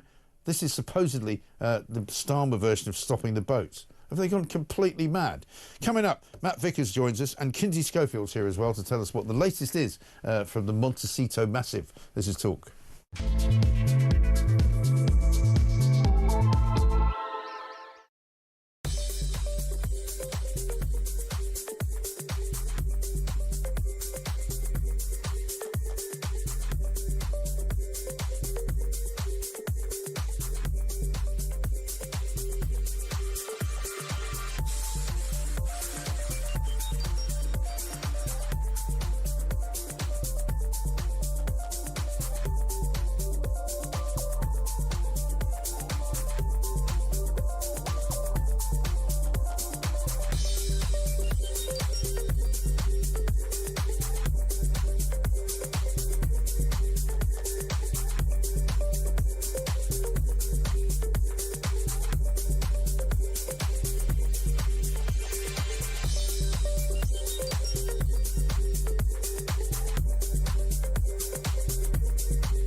it makes me very worried about the direction that we're going to take, because they all charge around in ever-decreasing circles. They're not in touch with reality. They pick up whatever sort of rubbish concept was last talked about, whether it's climate change, whether it's DEI, whatever nonsense is being peddled at any one time, usually which involves virtue signalling, they pick it up. And they're driving a lot of this unnecessary legislation, which is complicating and damaging.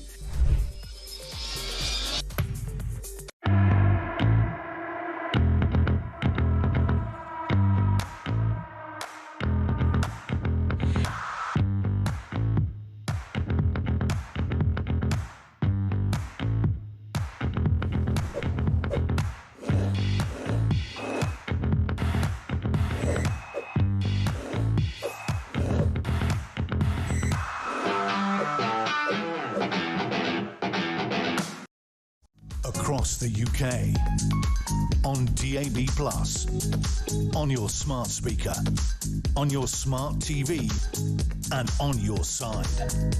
This is Talk. Welcome back to Morning Glory. I'm Mike Graham, 21 minutes past 7. Mike, all these people went to Kamala's School of Word Salad, so no one person is in charge. All these people on the public teat. Bureaucratic nightmare, says Jenny in Bicester. Jules in London says, with that rabble in charge of our borders, we've got no chance. And Mick says, what the hell are these people on about? More to the point, how much are they on? Great show, Mike. Well, we've got 6 names here for you. Martin Hewitt, Duncan Capps, Kendall Barnett, Phil Douglas, Rob Jones, Victoria Pullin.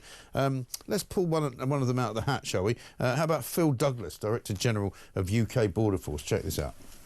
These gangs aren't like narcos or the mafia. They're much more flexible. You arrest one bunch of them and immediately there are more people there. I think in the past perhaps we've lacked that focus, particularly when it comes to working with countries overseas. These crimes are being committed in France, in Netherlands, in Germany, and we'll need to rely on our international partners to identify, arrest and prosecute these individuals.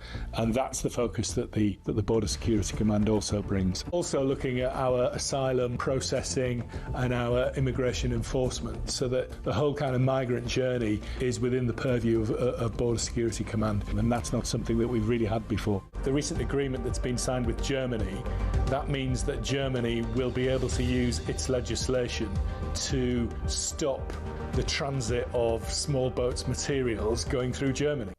When are we going to see people getting arrested and charged? I mean, that's what I'd be asking. When are we going to see the seizure of boats? When are we going to see the destruction of them? You know, don't take them back to France. Literally get rid of them, destroy them, set fire to them, flamethrow them. Do whatever you want with them. This from Grant says, morning, my good man. Excellent show as always, but so bloody depressing with our useless government. I'm off to Heathrow now for a break in Corfu. I need to get away from broken Britain for a while. Bye for now. Well, listen, good luck getting there. Let's hope Heathrow is actually operational today. Isn't always, you know. Sometimes there's a power cut, sometimes there's a fire, sometimes they shut the airspace, sometimes they lose your luggage. You just never know, do you? It's like a lottery going on holiday now in this country. You have no clue as to whether or not anything's actually going to happen. You see the people running across the water there to get into a dinghy. That's the only surefire way of getting to Britain these days. You get to Corfu, you might be stuck there. Unemployment remains static at 4.7%. Unfortunately, Keir Starmer's not one of them. Matt Vickers is here, Deputy Chairman of the Conservative Party. Mr Vickers, very good morning to you. Good morning, Mike. 50,000, we've hit the magic number. We thought here we might have some kind of celebration and, you know, maybe a prize for the 50,000th migrant who's come in since Keir Starmer's been in charge, but no such luck. Well, there seems to be prizes for them all. They're all staying in these hotels. I think it's devastating news, isn't it? 50,000. Yeah. But the problem is we're becoming slightly immune. We talk about these numbers every day and they're just numbers. But the reality is it hasn't gone up a bit, however badly previous governments are doing. It hasn't just gone up a bit since Starmer came in. It's up 51% more people travelling into this country, more of them staying in hotels, less of them going back than were going back under the last government. It's a disaster and a huge cost to the taxpayer. But it's not even just the infuriation of seeing, look at all those innocent women and children making their way into boats. It's not seeing those sites and seeing the cost to the taxpayer, is the upheaval of these hotels and these communities where people are scared to death to hang around in their own towns. But moreover, businesses intimidated out of operating. You know, the hospitality trade dying because all these hotels, instead of full of tourists, are full of these migrants. Yeah. That's a huge impact on communities right across the country. It's devastating. It is, and there's pretty much demonstrations now going on every weekend in towns up and down the country. I don't know what it's going on in your neck of the woods, but I know certainly Newcastle, they had one. They've had them in Epping, of course, ongoing. They've had them in Bournemouth. They've had them in Leeds. They've had them in Manchester. They've had them in Birmingham. All over Britain, every single weekend, ordinary people, many of them women and children, demonstrating, saying to the government, we don't want these people in these hotels anymore, and yet the government doesn't seem to do anything about it. It's appalling, and I mean, it's that cost to communities. The fact that people are scared to death in these communities. You've seen the incidents at Epping. People are scared to death now to let their own kids go out and play in the park, play in the street. Women are scared to make their way around their own towns on a night. It's devastating. It's absolutely horrendous, and it needs to be. And the only way to stop it, we talk about where we keep people. We talk about we've got to stop putting out the red carpet. Since Starmer came into office, he's now said, well, he's changed the law to allow these people to become British citizens. If you break into the country, if you illegally come to this country, you can become a British citizen in Starmer's Britain. What sort of message does that send to anybody weighing up their options about coming? The only option can be to ensure that anybody who arrives here is detained and is removed. Until that happens, they're going to keep coming. Yeah. And, I mean, unfortunately, they don't seem to have any clues as to what to do next. Kemi Badenoch's in the papers this morning saying that she would support housing migrants in camps rather than in hotels or rented accommodation. Put a bit of meat on the bones of that, please. What camps would she put them in? I think she's willing to look at everything. I mean, before the election, you saw what was happening with disused army bases. We were looking at whether we could put people... Well, we were putting people in there, and we're looking at how much further you could go. This is not an option. This is not an option. Rocking up to hotels, putting hundreds and hundreds of migrants in, making communities fear for their welfare, fear for their women and children. And also on top of that, you've got this situation where there is a huge cost. We need to reduce the cost. We need to reduce the upheaval in communities. I went to Altrincham, where they put nearly 300 migrants in a hotel in the centre of town, right near a school. Not only is there the fear factor of what goes on there and the fact that there's huge groups of lone men with nothing to do hanging around town centres, but the economic impact is unreal. I was speaking to people who own pubs, who own restaurants, who own shops. Usually there was 300 people rocking up every weekend to spend money. Now it's just full of migrants hanging around the streets, and those businesses that people have put their lives into creating, they've worked incredibly hard to create employment opportunities, to deliver that economic growth. They've just been absolutely trashed. Their dreams and all their hard work that they put into these businesses are trashed because the ecosystem of business in those towns is completely destroyed by this situation. But there's no answer for it, is there? Because, yeah, you can put them in camps, or you can put them in, HMOs, and you can move them into rented accommodation and all of that. The blight, though, is going to be the same. The effect is going to be the same. People are going to be unhappy until these guys are kicked out of the country. And I'm not sure any politician has got the cojones to do that. Well, we need to remove all of the reasons that are pulling these. All of the pull factors need to be removed. We need to remove the swanky hotels. We need to be looking at what Kemi said. Look at those camps. Look at those other options. A, to reduce the burden on the taxpayer, but B, to make it less attractive. The only solution is to remove people who arrive here illegally. We need to remove all of these options that they're getting through human rights acts that let them tie our courts up and stay here. We had it in law. If you arrived in this country, you would be detained and removed. We need to go back to that situation. In a year's time, probably, Keir Starmer will come. He'll have the reality check of going, this situation is only getting worse. And he'll probably go back to trying to create the legislation that we already had in place. But the problem is, we knew what was going to happen when this guy got into number 10. This is a guy who voted against every single effort to toughen up our immigration system. And this is a guy who actively campaigned against the deportation of foreign criminals. He wanted to keep them on our streets. What did we think was going to happen when this guy became the Prime Minister and was in charge of our country's borders? Yeah, exactly right. Let's talk about the Chagos Islands deal, because apparently yesterday Daily Telegraph discovered that, in fact, it's not £3.5 billion that Keir Starmer insisted it was going to be, that it's possibly as much as 10 times that, 35 billion. He's been accused of misleading Parliament. Obviously, Parliament's not actually sitting at the moment. Are you guys going to chase on that when Parliament does resit? We most definitely are. Britain's being ripped off again. Keir Starmer negotiates, and again Britain loses. This guy pulls up a chair at the wrong side of the negotiating table every time. He doesn't look out for Britain's interests. He completely has our eyes out, and here we are again. But Do you know what? If he thought this was fair, if he thought it was sensible, why wasn't he upfront about it? Why are we hiding these figures? If he thinks that this can be justified, he should get out there and he should take the scrutiny and the accountability that Parliament has to offer. Well, he should. Absolutely right. Good to talk to you. Matt Vickers, thanks very much indeed. Deputy Chairman of the Conservative Party, of course, and Tory MP as well. 7:29 right now, coming up to 7:30. Let's talk to Kinsey Schofield, host of Kinsey Schofield Unfiltered, because she is here from live in California. Sussex's land a new deal with Netflix, says the Daily Mail. Very good morning to you, Kinsey. I know that this is something you've been praying about, Mike Graham. I know that this is good news for you, that Harry and Meghan have secured another Netflix contract. But, I mean, the reality is this is, in my opinion, a way for Netflix and Harry and Meghan to save face.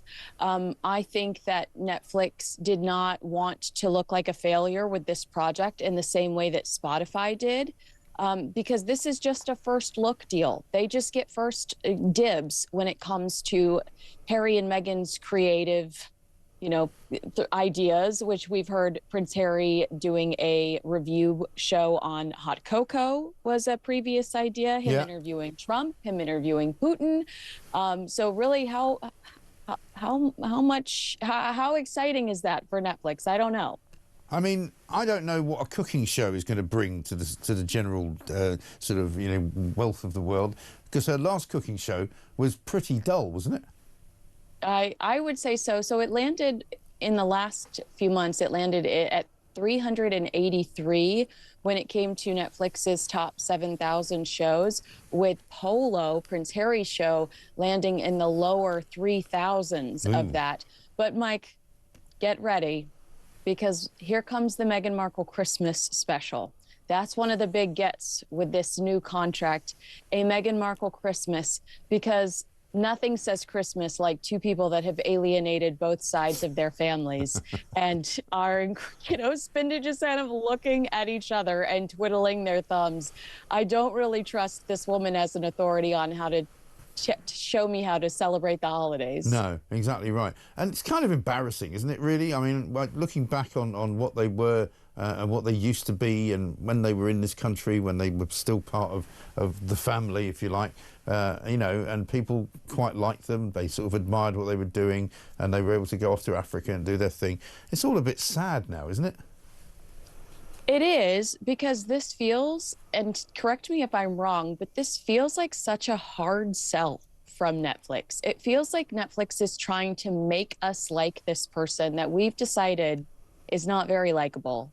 And I think it's her lack of authenticity, but I also think it's because we've heard stories about how she's not very nice to people behind the scenes. So it's hard for us to believe that this is somebody that's pursuing joy. What I thought was interesting was the New York Times is reporting that there have been tensions between Netflix and Archewell through the years. 3 people that they interviewed said that the streaming giant was initially really upset with Harry and Meghan over Harry's book Spare coming out so quickly around the time that their docuseries was, because they felt like it ruined the exclusivity that they had paid for. Now, Harry's camp dismisses this, but I went back and found older reports from Page Six and some other outlets that said that there were tensions. Meghan talked to Variety and said she wasn't quite confident in the product that became the Harry and Meghan docuseries. It was actually their only commercial success. So I do think that I'm surprised that they're maintaining this relationship, but I think it's to save both of their reputations. Yes, and it says in sort of very clear terms that this will not be in any way, shape or form like the first deal, where they supposedly got $100 million for all sorts of things that never really happened. They're going to sing for their supper, is what it says. But I guess, let's remind ourselves of the fruit platter, shall we? Because, this is kind of the sorts of things we can look forward to seeing. Let's have a look. You see where our rainbow is coming together here? And you don't have to do a big platter of this. You could do this with one small row for your kids for breakfast, genuinely, and it makes the morning a lot more fun. But can I just show you if you just made one? Just a little morning plate. It's a real delight in being able to be a present parent. And it's a luxury sometimes because we all have to work. We all have a lot of stuff to do. But when you can take a minute to just... Saturday morning. Yeah. Finding the fun in those moments makes for a really sweet start to the weekend. Dear God. I mean, just appalling, isn't it? You can't quite be... We all have to work. Well, she doesn't. Yeah. No, like She really doesn't. I mean, she just recently admitted that she has at least one nanny. I understand she has multiple nannies. I'm sure. So of course she's got time to create a hideous fruit platter that is a total waste of fruit. Not everybody's going to throw that stuff back. And yeah, I don't really see the value in Meghan Markle, but somebody at Netflix does, and good for her. I mean, good for her that she found somebody that believes in her, because it's taken her 40 years. I know. Shocking state of affairs. Great to see you, Kinsey. Terrific as ever. Thank you. Kinsey Schofield, host of Kinsey Schofield Unfiltered. Always tells it absolutely as it is. Quite right, too. It's 7:35. Coming up, we'll talk a bit more about the unemployment stats coming in at 4.7%. Static. Nothing really changing. Nobody's offering anybody any jobs. People are still not working when they should be. But is there any work actually out there? We'll talk to Sam Timms from the Joseph Rowntree Foundation. Let's get a voice note from Adrian. Adrian from East Sussex, in this loony world we live in, on my way to put more money into Starmer's pocket. But I find myself agreeing with Starmer, actually. We do need to smash the gangs. I mean, well, let's listen to that word salad. The only thing they've got wrong is they're aiming at the wrong gangs. I think they need to aim at the Downing Street gang, the civil service gang, the border force gang, and all the other people who are making it easy for the traffickers. See you later. A very good point, Adrian. Thank you very much indeed. There's a whole bunch of them, you know, Martin Hewitt, Duncan Capps, Kendall Barnett, Phil Douglas, Rob Jones, Victoria Pullen. You know, not one of them has got a clue about what they're doing. But instead, they're very good at making statements which sound good once you transcribe them onto a piece of paper and pass it round as the minutes of a meeting. But meanwhile, 50,000 plus now have come to this country since Keir Starmer has been Prime Minister. And it ain't going down anytime soon. Absolutely unbelievable. What a milestone to celebrate. 7:37. They don't know what the they're doing. Do you understand that?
Across the UK, on DAB+, on your smart speaker, on your smart TV, and on your side. This is Talk.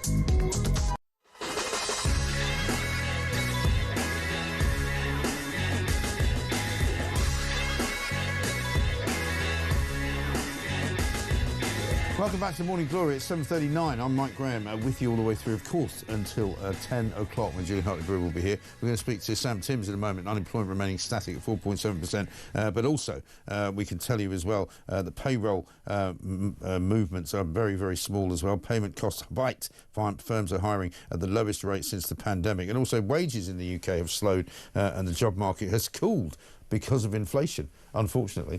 So whenever the government keep claiming that wages have gone up, actually it's all been wiped out by inflation. Let's get a voice note from Dan, not a voice note, a message from Dan in Lingfield. Remember when Two-Tier had the audacity to call a press conference and proudly tell us he caught one smuggler? Can we now hold the government to account that their tactics are officially not working? Well, let's remind ourselves of that, shall we? It is good news that today a man suspected of being a significant supplier of small boat equipment has been arrested. Criminal gangs have been getting away with this for far too long. I want to thank the UK National Crime Agency, along with their Dutch and Belgian counterparts, for all their hard work and their crucial role in this investigation. It's exactly what we want to see. And it shows that our approach of working with international partners to smash the people smuggling gangs is bearing fruit. In just over 4 months since the election, we've rapidly set up a new border security command, bringing together key agencies to disrupt people smuggling gangs. Yeah. That was 4 months after they got in. So what, August, September, so maybe October, November last year, they arrested one bloke. They still haven't charged him, so we don't know what on earth he was doing. But seemingly he didn't stop any of the smuggling guns because they've still managed to get 50,000 people into the country. So it's not going very well, really, is it? Let's talk to Sam Timms, lead analyst at the Joseph Rowntree Foundation, see what he makes of the unemployment figures and the way the economy is actually going. Sam, very good morning to you. Good morning. Nice to talk to you. It's not great, is it, really? The economy is not exactly moving terribly well or fast or anything, really. I mean, we're seeing that wages in the UK have slowed, the job market's cooled, unemployment remains static. There's really not much going on, is there? Yeah, that's correct. The labour market has weakened once again. So as you say, unemployment is static and vacancies are down, and they've been falling for quite a few years now. Now, that's the same as in other countries, in France, Germany and the United States. But where we differ is that we have fewer vacancies now compared to before the pandemic, whereas all of those countries still have more.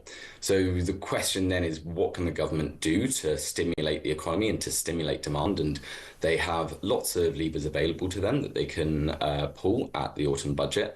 And the best approach that they can take is to start improving living standards as rapidly as they can. And we would recommend doing that through social security. Well, that's what they say about making living standards better. But making living standards better for whom exactly?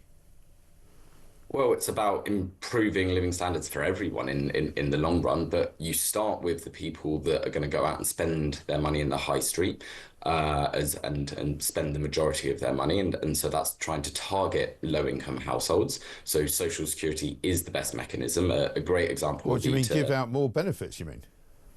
It's about providing as much support as is needed to ensure that families can afford the essentials, to ensure that kids aren't going to school hungry, that they're going to bed warm at night, that they're able to kind of do their best that they can at school. And in the long run, when they're adults, we want them to. Yeah, but that's not going to help the economy in the short term, is it? The economy in the short term is stagnating because money is not available, generally speaking, in the private sector. People haven't got the money to spend. They've had their money taken away to a large extent. Inflation is costing people more money. Taxes are costing people more money. And so they haven't really got that disposable income that they might have had to spend in the high street. So I don't think giving people more public money is going to help, is it? Well, you're right that first of all, kind of there is a concern about disposable income, and our analysis shows that it is likely to decline over the rest of this Parliament as things stand if there isn't further government policy. But it's going to decline by the most for low-income households. So the more that we can do to support them, the more that they'll go out and spend money in their local high street. That's going to give businesses the environment to make investments in their current staff and their future staff and other investments to make their businesses more efficient. That's the way that you get the economy growing. There is a real Yeah, but you can't do it with money. Surely you can't do it with money that you're giving from central government. Surely you've got to do it with money which is being generated in the private sector, no? You can do it through a number of ways, and it's not about only doing one method. You know, the government is also looking at supply side reform to planning in other areas, which will boost the economy. But what they can be doing is investing in social security, because that is the fastest way to lift children out of poverty, to get people spending money to stimulate. We haven't got any money though, Sam. There isn't any money. They keep telling us they haven't got any money, so they haven't got any more money. They're trying to cut benefits. Their backbenchers wouldn't allow them to. They're already $5 billion in the hole when they would have been $5 billion better off. So where are you going to get all this extra money from?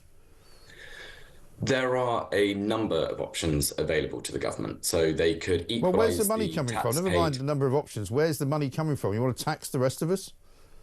Look at you want to tax us more. A wide range of tax is definitely an option. So you want to tax us more to give more money to people who don't have jobs? Is that what you're saying? That's your answer? So I think it's important to clarify. Is that your answer? I think it's important to clarify who receives support through Social Security. Around 40% of people that are on universal credit are already in work. The vast majority of the rest are either disabled, ill, or caring after a family friend. Let me just clarify. You want to give more money to those people who don't generate money, and you want the people who generate the money to give that money to the government in tax. That's what you want to do. Lots of people generate money in different ways, including, for example, through volunteering or for caring for a loved one. The top earners in this country provide most of the tax income. Is that not right? I don't have that stat to hand. I do, and it's true. 75% of tax, right, is paid for by about the top 10% of earners. And I will take that as read. I think the important thing here is that they do have the broadest shoulders. Okay, so yeah, but they're already paying high levels. They're already paying high levels of tax. Your answer seems to be that you tax people more to make the economy grow. We've seen in the past year that taxing people more makes the economy shrink, and that's why we are where we are. So I don't think that's actually what the data is necessarily telling us. Well, it is telling us that. Why is the government taxed us all? The government has put tax on national. They put national insurance up. They've put minimum wage up. They've made companies pay more money to employ more people, and that's not working. So the economy is flatlining because there's no money in it. So to generate more money, surely you need to let tax go actually in the opposite direction and tax people less, and then they'll spend more money. Well, there are 2 points here. First of all, increasing the minimum wage, one of the points you just mentioned, that is a significant boost to low-income families, and that's putting more money in their pocket through work, and they're going to go out and spend that money. But they're not spending the money, are they? Why? If that was the case, if you put minimum wage up, why is the economy flatlining? Low-income households do typically spend the vast majority of their money. The other point here is that but then if you gave them more money, Sam, why are they not spending it then, and why is there no growth? If we look back a little bit further, national insurance cuts under the previous government, it can definitely be argued didn't contribute the kind of economic boost that the previous government were hoping for. Well, the economy was a lot better. The economy was a lot better in June of last year than it is now, wasn't it? It was still very, very ropey. It was better than it is now, wasn't it? I'm not sure that can necessarily. It was better than it is now, wasn't it? Not necessarily. Not necessarily. Well, it either was or it wasn't. You can either agree with me or disagree with me. You can't say not necessarily. Well, no, I think it's important here to look at what the economy means to people. So if it means that you are on a waiting list because there hasn't been investment in the NHS, that is an issue. Billions of pounds goes into the NHS every year. They put another 22 billion into it last August, and the waiting lists have got longer. So explain that one to me. I believe the waiting lists have started to come down, but these things do take time. They haven't started to come down at all. Rubbish.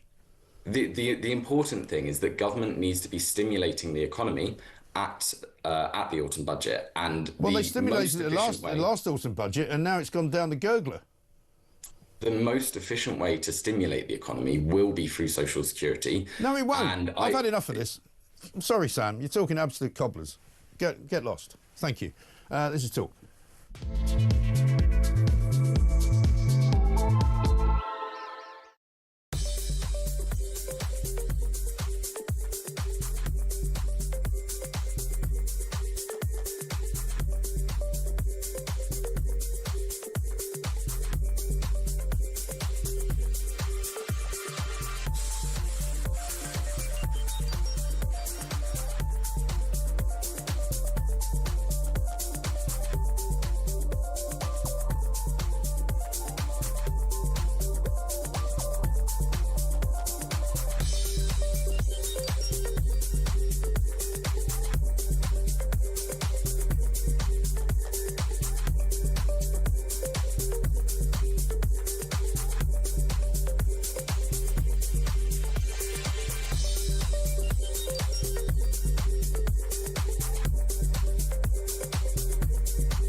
Left-wing ideologues, and rather than address the uncomfortable fact that men from different cultures perhaps have a medieval attitude towards women and girls, they've instead tried to claim that the problems arriving in the statistics are the result of a failure of integration. And if we just have more money put into integration strategies, we just give more benefits. Wouldn't it be fair to say that actually it's living proof that much integration or some integration doesn't bloody well work, rather than spending more money trying to force it down people's throats?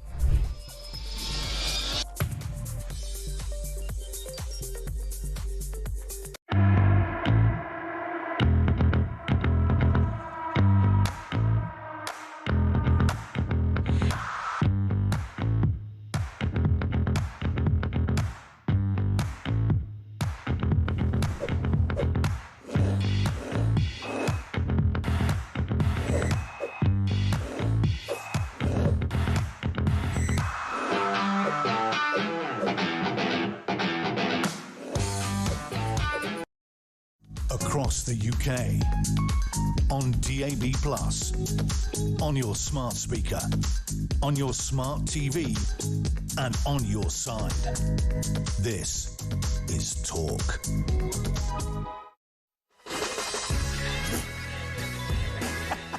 7:52, welcome back. This from Andy in Mansfield. That plank from Roundtrees is a typical lefty view of the finances. Tax, tax and tax again. That's why we're in the hole we're in. What a plonker. I mean, you know, we've got a bunch of levers that they can pull. Yeah, Christ, you know, of course they've got a bunch of levers they can pull. They pulled them all last November. Look where we are now. You know, you can't keep taxing people. You need to give people a bit of their own money back, and then they might spend it, actually, and stimulate the economy as opposed to not stimulate the economy. And actually, the people who are doing quite a lot of damage to the economy we're about to speak about now. The scumbag shoplifters. According to Keir Starmer, he would not describe shoplifters as scumbags, according to number 10 Downing Street. Alex Davis-Jones, the victims minister, admitted that shoplifting has got out of hand in Britain. Yeah, congratulations, mate. While today a report shows there has been an 88% increase in thefts from pharmacies. But John Rentoul tells me that crime's going down, so he must be right. David McKelvey's here, former Met Detective, Chief Inspector and CEO of My Local Bobby. David, very good morning to you. Morning, mate. How are you? Yeah, very well indeed. It's reached a terrible place, has it not, when North Wales Police have to go and tell somebody that putting up a sign in their window saying, thanks to the scumbag shoplifters, you know, we're going to have to change the way we do things, saying that it's actually not illegal to put that sign up, after warning him that that's not what he should be saying. Complete and utter bonkers. I've started to wonder what the police are doing at times. Yeah. I don't think it's the cops on the street. I think it's the people above who just, and a lot of them have got no policing experience. They joined as superintendents. They've never worked, you know, they've never dealt with a violent man.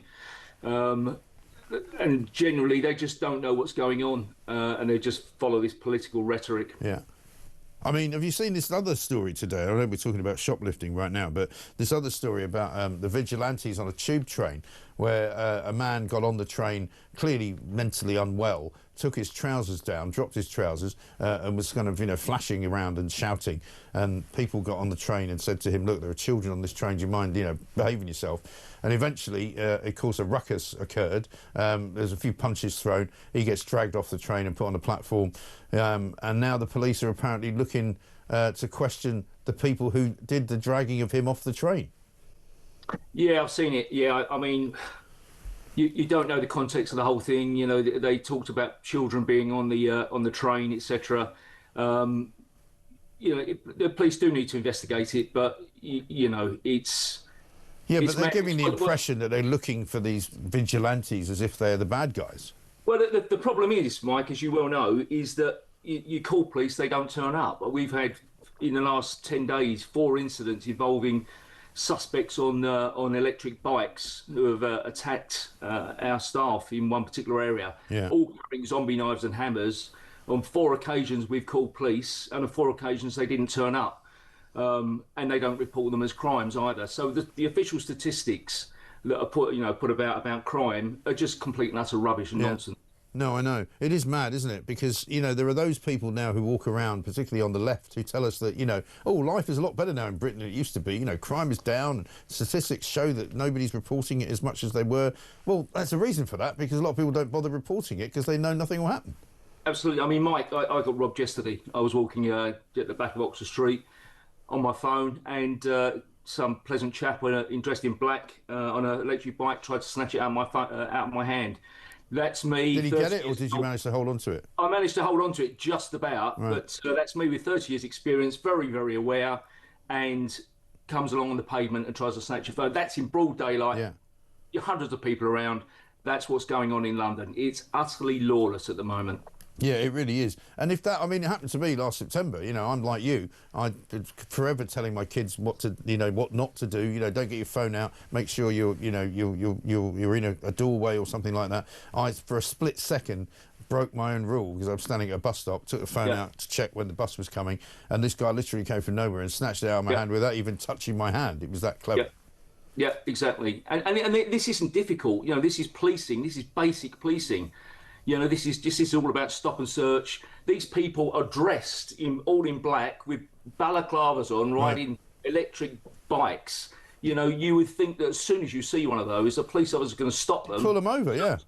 You know, this is simple, easy, old-fashioned policing. Yeah, absolutely right. Well, the bizarre thing about what happened to me was there was a police officer in a van literally pulling in to the street I was in where the guy nicked the phone, and I went over to speak to him, and I sort of said, he's gone that way, and he went, I can't get over the curb. So, and then he said, I had my phone nicked a while ago.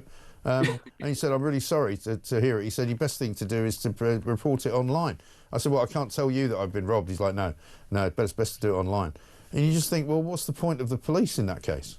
Well, I reported it yesterday to the police, who did turn up, but I've had no crime report, so it's clearly not been recorded as a crime. And that's why the official statistics we keep hearing about crimes going down, no, it's not. You just can't get a crime recorded or reported by the police. It's simple as that. No. And now they're closing all the police stations.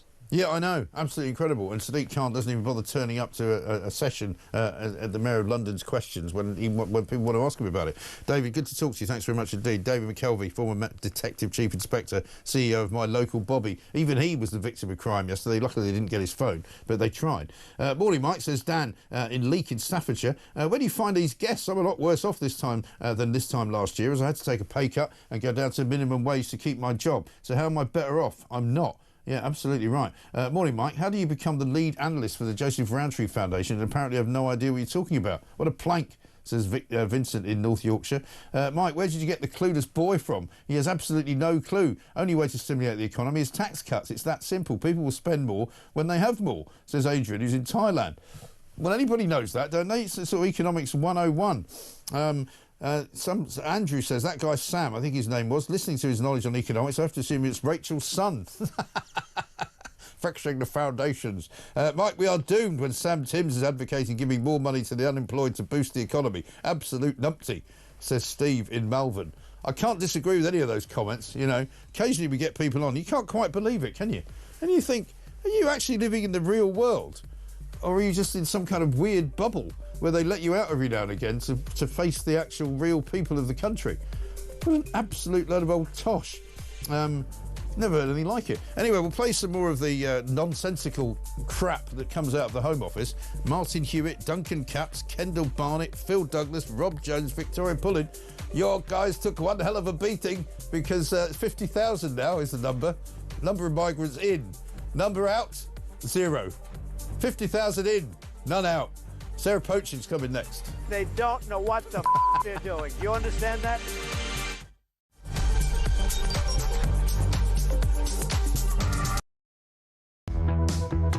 My message to people smugglers is this. I think smashing the gangs is a deterrent. Smash, smash, smash, smash the gangs. Smash the people smuggling gangs. People smuggling puns. He couldn't even smash an avocado for a piece of toast. Or the people...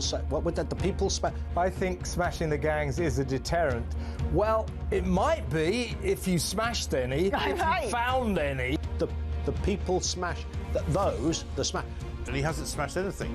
I mean, literally all he does is he smashes records every sort of couple of weeks, where more and more people come in a period of 24 hours. Smash the gangs that are running this vile trade. You're never going to smash the gangs. That's something that basically is impossible. The gangs are like the Hydra. You cut the head off and another two grow. So I did write to ministers and say that I wasn't convinced that smashing the gangs was the right sort of way of thinking about things. We will smash the gangs that undermine our security. Keir Starmer has just tweeted 15 minutes ago. He says, I know you're angry about immigration. I get it.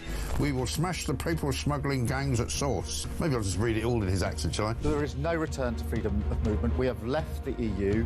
I do not accept that prevents us working with other police units here, with prosecutors here, to smash the gangs. Yeah. Well, sure, the smuggling gangs are absolutely quaking in their boots now. Keir Starmer's on their case. Solving this issue, smashing the gangs, is that the impossible dream, Tom? It really seems beyond him at the minute, I have to say. We're going to get the evil people smugglers and we're going to smash them and we're going to put them in jail. That will solve the migrant crisis. Prime Minister Keir Starmer's promise to smash the gangs has resulted in just 5 convictions. Hurrah for operating small boats. So what he really wants to say is that this policy of smashing the gangs is a total and utter disaster. There isn't a cat in hell's chance that it's going to work. It's crap. It's crap. That's what he's basically saying. I know you're angry about immigration. I get it. Mark my words, I will take back control of our borders. That means cutting migration, ending the use of asylum hotels and ramping up our efforts to stop small boat crossings. It's like a parallel universe, the real world, as told by the impressive David Bolt, and Keir Starmer and Rachel Reeves' fantasy world. We will smash the people smuggling gangs at source. Across the UK, on DAB+, on your smart speaker, on your smart TV, and on your side. This is Talk.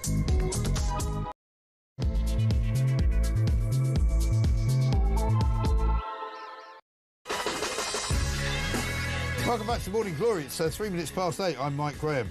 They need to stop with the gaslighting word salad and just stop the frigging boat, says Michelle. It's playing with people's safety. It's a national emergency. Well, it really is. 50,000 is the new number, ladies and gentlemen, that have come across since Keir Starmer became Prime Minister. The record was broken yesterday when 400-plus people came on the small boats into Dover, assisted ably, of course, by the Border Force and by these kind of maniacs who are running everything from the Immigration Enforcement Department to the UK Border Force to the National Crime Agency, Home Office Intelligence, Border Security Command, Small Boats Operational Command. We've been quoting for all of them this morning. There's 6 of them there, all got names: Martin Hewitt, Duncan Capps, Kendall Barnett, Phil Douglas, Rob Jones, Victoria. Not one of them has got a clue what they're doing. A bit like that bloke from the Joseph Rowntree Foundation, who also doesn't have a clue what he's doing. Here's a voice note from Jill. Mike. it's Jill from Northampton here. I've just absolutely laughed out loud when you dismissed that guy, Sam, who was clearly talking absolute cobblers. Oh my goodness, why did he come on the TV? What was he talking about? Let's give people claiming benefits more benefits, because that'll help the economy, won't it?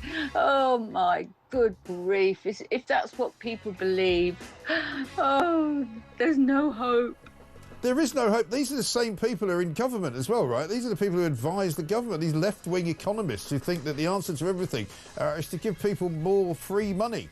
We haven't got any more free money. We've spent it all. We've got 50,000 people who have come to this country since Keir Starmer was Prime Minister, illegally, right? They're being put up in hotels. They're being put up in mansions. They're being put up in, multiple occupancy apartments. They're being put up in flats, in houses, all over the place, in Birmingham, in Leeds, in Newcastle, in Glasgow, in Bournemouth. It's got to stop. It has to stop. Sarah Pochin's going to be speaking to us. She's, of course, MP for Runcorn and Helsby for Reform. She launched an anti-crime initiative yesterday with all the women from Reform, because women are getting sick to the back teeth of being treated as second-class citizens under Keir Starmer's government, because they can't walk down the street without getting wolf whistled at, without getting assaulted, without getting, molested, without getting leered at, largely, not just because of, but largely because of all of these illegal migrants who have come to this country from places where they don't know what a woman is, right? They just don't understand females and they don't get women's rights. Well, I'm sick to death of it, frankly. 0344 499 1000. Also, how about this, right? Meghan and Harry have got a new deal from Netflix.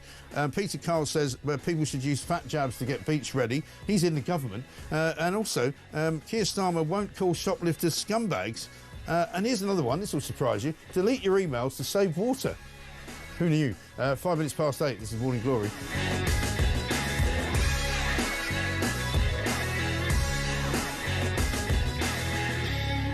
Here's one from Dave in Kent. He says, Mike, we don't need these planks to form a border force. They don't know what a bloody border is. I can guarantee if we get a civilian team together to protect our border, we will stop it all within a week. No harm will come to anyone, but they won't come, guaranteed. Here's the thing. We're waiting for an update from Yvette Cooper. She hasn't given us one since Friday. She said she would give regular updates when they detained some people on Friday. So far, no word on where they've been detained, whether they're still being detained, and if they're ever going to be sent back. However, Baroness Jackie Smith has been out and about, apparently talking about smashing the gangs this morning. Have a listen. Are you confident that that pledge, Smash the Gangs, which was such a big pledge, such a prominent pledge, do you think that is going to be able to be fulfilled? Because at the moment, with so many coming over, it doesn't feel to many people like it is being fulfilled. Well, we are already making progress. It's prominent because we understand how concerning this is to people. It's concerning if people think we don't have a grip on our borders, as we've seen over recent years, and it's concerning because this is a terrible trade in which people die and are exploited for profit, and that's why the practical steps that we've taken in terms of the deal with the French, in terms of more powers for our border force, in terms of more people to be able to make the sort of arrests that I've been talking about, in terms of the doubling of the asylum claims that we've been able to process, because in the end what will put people off is understanding that if you get to the UK, decisions will be made quickly about you, and if you don't have a right to be here, you will be returned, and we're already seeing that with the French scheme. We're already seeing it, are we?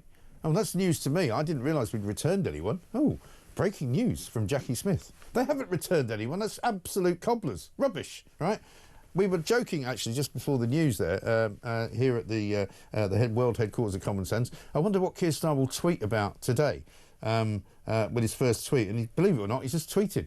And my producer, Christian, has to be said, got it right. He said it'll be about construction, probably. And here he is. Our plan for change is building Britain's future.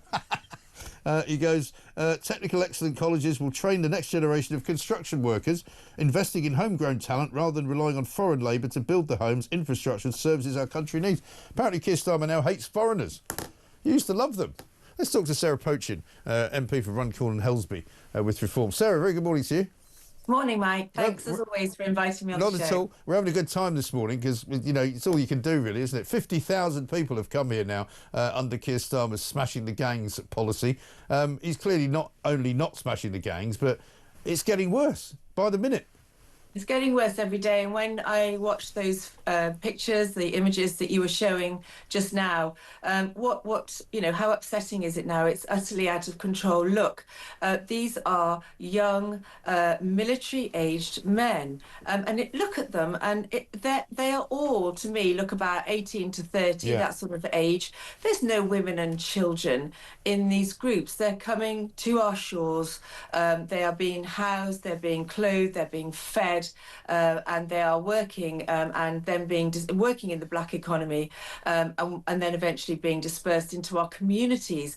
And only Reform is being brave enough to say these men are from a different culture to our Western culture, and they have a different view on their rights to sexually abuse women. Now, yesterday, as you mentioned in your introduction, Reform women, 4 senior women in Reform, hosted a press conference, and it was very much about the fact that we believe this government is betraying women and children in this country by not looking after them, by not putting their safety above the so-called human rights of this effective army that we're invading our shores. Exactly right. And I mean, you know, they talk about the safeguarding of women and girls. You know, Jess Phillips talks about it all the time, but they don't seem to mention anything to do with this invasion, this army of men who have come here, who are now living in towns and cities up and down the country, and many of whom are getting arrested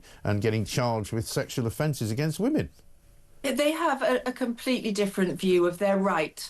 They think it's their right to sexually abuse and rape women. We know from statistics, in fact, even the government now has been dragged kicking and screaming to accept the latest government statistics that have come out and said that an Afghan man is 4 times more likely to rape a woman than a white British-born, or not necessarily white, so I should say a British-born male. So these facts are now having to be accepted by the government, and of course they're coming out with all their rhetoric about deporting, and but it's all white noise, isn't it, Mike? Because we know that as long as the appeals system is in place, as long as these individuals are allowed to endlessly go and use the European Convention on Human Rights, then they will not get deported. No, they really won't. I mean, we've been asking since Friday to hear from Yvette Cooper. You know, she told us on Friday that she was going to give us regular updates. This is what she said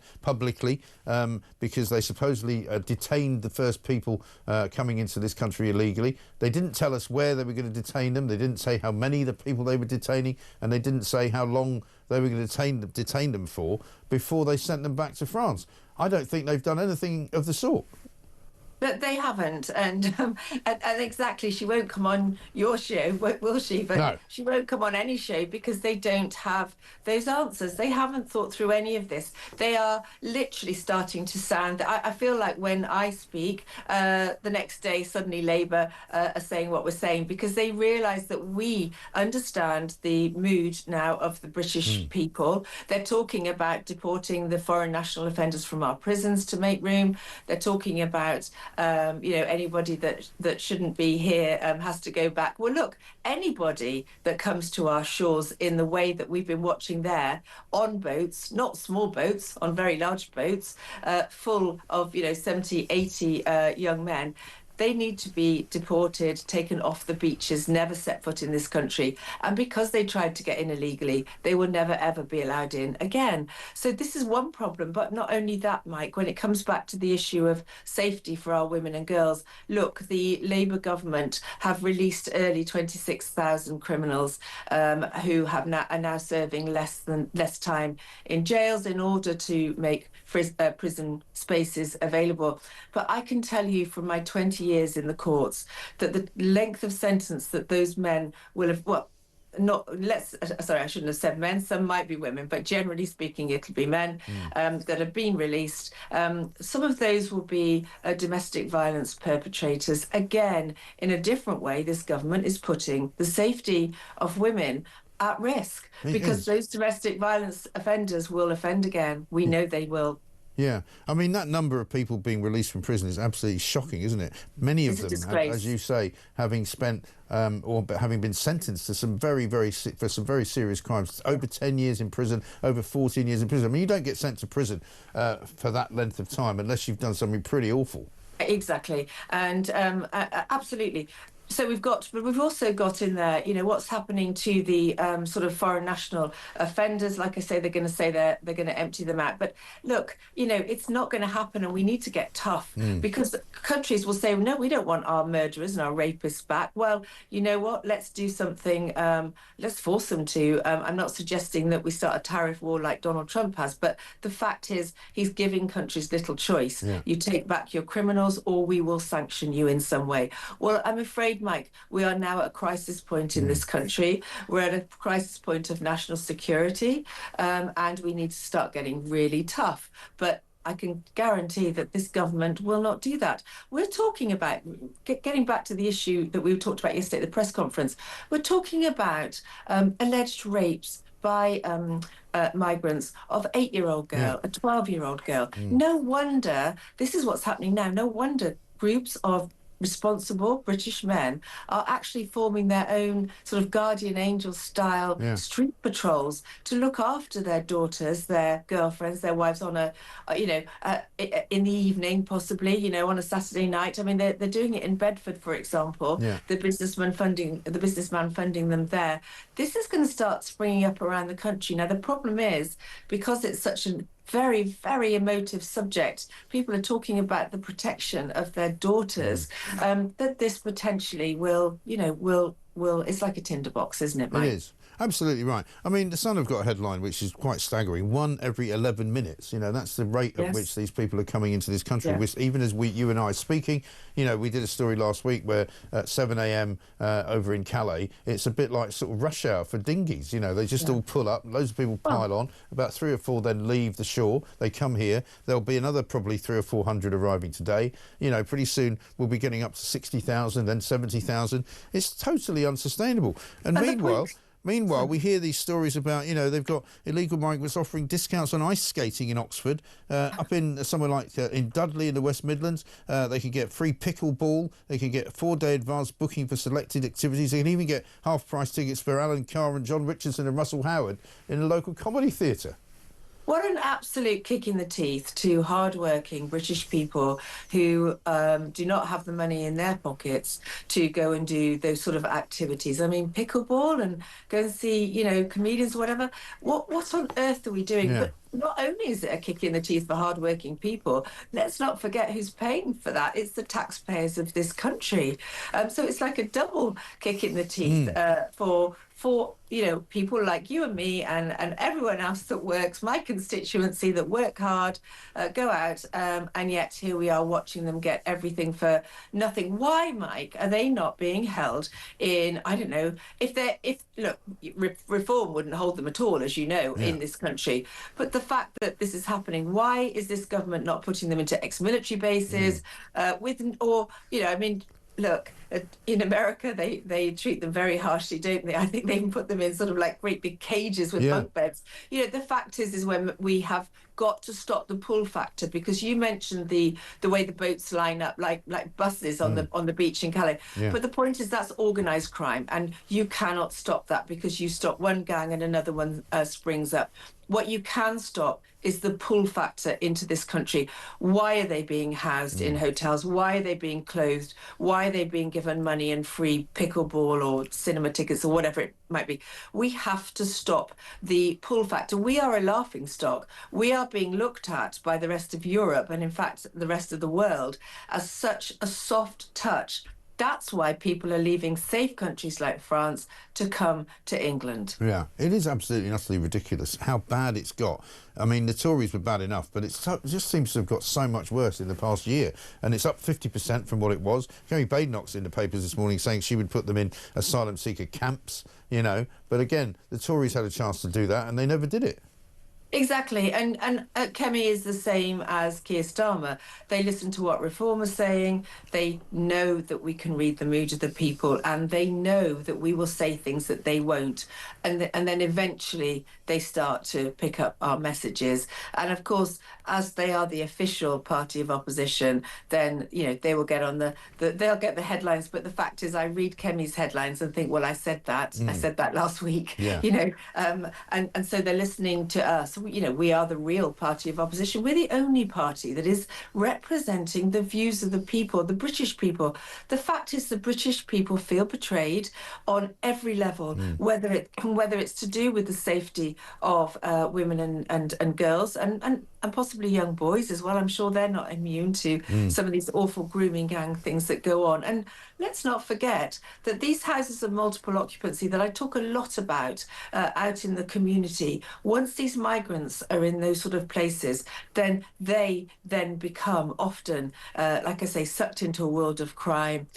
We've got our own organised crime gangs there, grooming gangs, etc., drug dealing. I mean, just look at this. I mean, it's a disgrace what I'm watching there, isn't it? And we'd love to know, are those envelopes full of their cinema tickets and their pickleball tickets? Who knows? That's a load of migrants getting smuggled in at 1 o'clock in the morning into that hotel in Canary Wharf, the Britannia, which has had demonstrations going on outside. The government are complicit in this. They're trying to pull the wool over everybody's eyes. We know about what the last Tory government did, where they smuggled tens of thousands of Afghan refugees into the country. We didn't even know who they were. We still don't know who they are, and they're living in houses that we're paying for. It's outrageous. You make another really good point, which I actually made yesterday. When these people arrive, apparently there's no DNA swabbing, there's no facial biometrics taken, no information at all that would help our police and our security services deal with some of the crime that these people are bringing into our country. There's no vetting, so we have no idea who's got a criminal record. We could be bringing in murderers, rapists, spies for hostile regimes. It's mind-blowing the type of terrorists that could be coming in through this way, through these boats, because it's a way to get in the country. So on every level, the citizens of this country are being betrayed by this government because they will not put a stop. And it is an invasion, Mike. Look at these pictures. It's an invasion now of our shores. Yeah. I think we should just get them, get the Navy in the Channel, start to instruct Border Force to turn these boats back. They should never be setting foot in our country. No, you're absolutely right. Sarah, great to talk to you. Thank you, as ever. Sarah Pochin, MP for Runcorn and Helsby for Reform. Phil Douglas is your man, isn't he? He's the Director General of UK Border Force. Let's see what he's going to do. Narcos or the mafia, they're much more flexible. You arrest one bunch of them and immediately there are more people there. I think in the past perhaps we've lacked that focus, particularly when it comes to working with countries overseas. These crimes are being committed in France, in Netherlands, in Germany, and we'll need to rely on our international partners to identify, arrest and prosecute these individuals. And that's the focus that the Border Security Command also brings. Also looking at our asylum processing and our immigration enforcement, so that the whole kind of migrant journey is within the purview of Border Security Command, and that's not something that we've really had before. The recent agreement that's been signed with Germany, that means that Germany will be able to use its legislation to stop the transit of small boats materials going through Germany. Oh, fine. Well, they'll just go around it then, won't they? I mean, what's wrong with these idiots? Let's get a voice up from Richard on Sam Timms. It's Richard from Telford. Just seen your interview with that guy from the Joseph Rowntree Foundation. There's only one way that you're going to grow the economy. You have to cut taxes, you have to cut back the size of the state, and you've got to get rid of the regulations that are hamstringing business. Well done, Mike, for trying to point this out to a guy. What an economic illiterate. God help us, and we've got people like that in positions where they can influence the government. Great show, Mike. Keep up the good work, fella. Very true. And it's hard to believe, isn't it, that people just absolutely think that the answer is to just give more free money away that we don't have to people who don't make any money. Ridiculous. Edmund King's coming next. He's written a column in The Sun about these new driving rules that the government wants to bring in. They want to cut down on the amount you're allowed to drink before you drive, and they also want a load of eye tests being done for people over 70. Don't you know there's a crisis going on the channel, for heaven's sake? Anyway, this is Talk.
They are a violent criminal organisation that has used terror tactics, including specifically against Jewish-owned businesses in this country, to further their cause. And when you support Palestine action, you are committing a criminal offence. And I don't give two hoots whether you're in your 60s or whether you're retired or whether you're blind or in a wheelchair, as one of the activists was, whether you look a little bit pathetic with your grey hair as you're being carted off by a big burly policeman. You knew you were breaking the law. You thought you were just such a virtuous soul.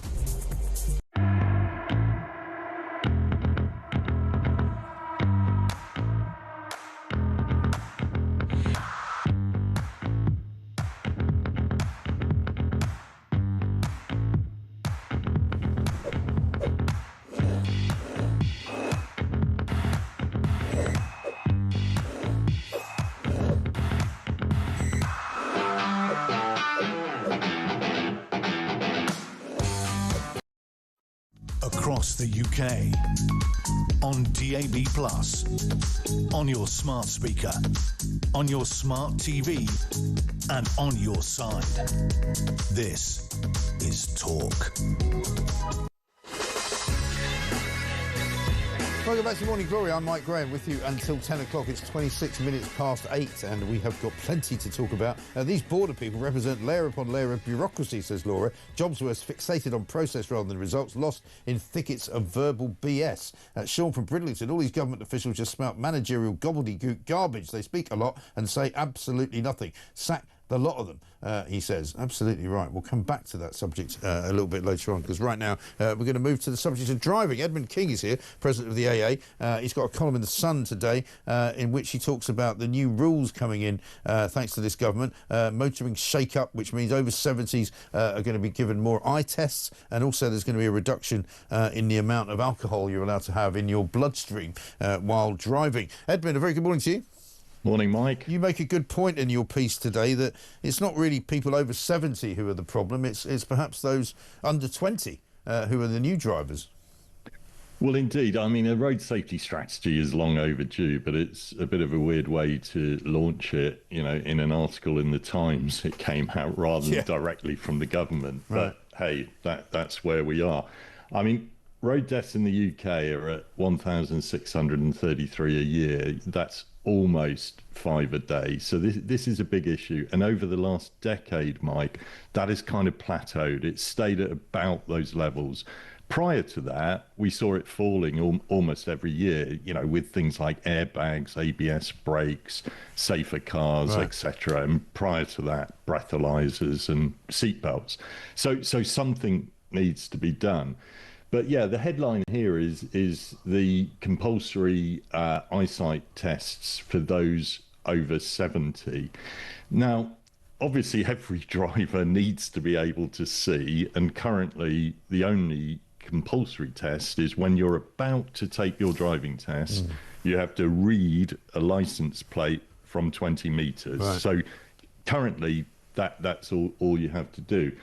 But as you rightly say, when you actually look at the figures of road crashes, there is a peak for the kind of 17 to 20-year-olds on the young side.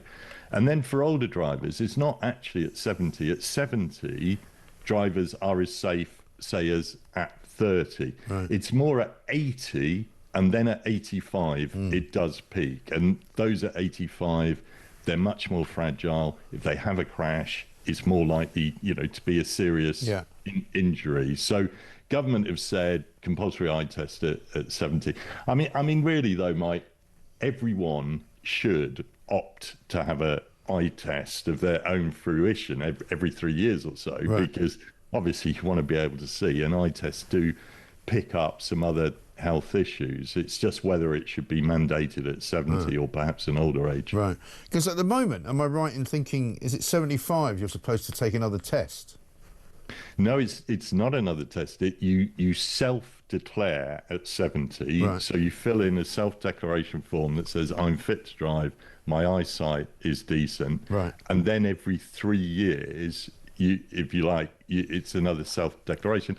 And, you know, it is an issue sometimes with very older drivers who are reluctant to give up their keys. And it is difficult on families and people to convince them, because driving does bring great mobility to people.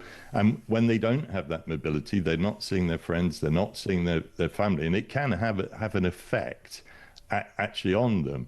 Yeah, my mother's 93. She stopped driving about 10 years ago, but whenever I see her, she still misses it. And people of that generation think getting a taxi, you know, is far too extravagant and stuff. So it is an issue for older drivers. But I think what I'm saying in this article, if you actually look at the figures, 1 in 5 new drivers actually crash within the first year. 290 new drivers are killed per year, and they are disproportionately represented. But there's nothing in these policies that's looking to address that. There is some general stuff, Mike. There's one about seatbelts that I do agree with. You know, wearing a seatbelt can halve the chances of you dying. And yet, for younger drivers, particularly in the back of the car, 40% of them that die are not belted up. Really? Now, that's an easy thing. That surprises me, because I would have thought you'd have to be mad not to wear a seatbelt. Well, I know, Mike, I can't get in a supermarket car park and move the car without putting a belt on. You know, it's intuitive. So I do think with seatbelts that, you know, better campaigns, better targeting, I think that will help. The drink drive one is interesting. So this is talking about lowering the limit from 80 milligrams of alcohol per 100 millilitres of blood to 50. So they did that in Scotland about 5 years ago. It's interesting, though. I've read a couple of reports about the effects in Scotland. There was one in the Lancet, and it actually says it has had very little effect, if any, on the kind of deaths and serious injuries. Because when you analyse people who kill or are killed by drink drivers, they aren't just below the limit, they aren't just over the limit, they're double the limit. You know, it's kind of reckless.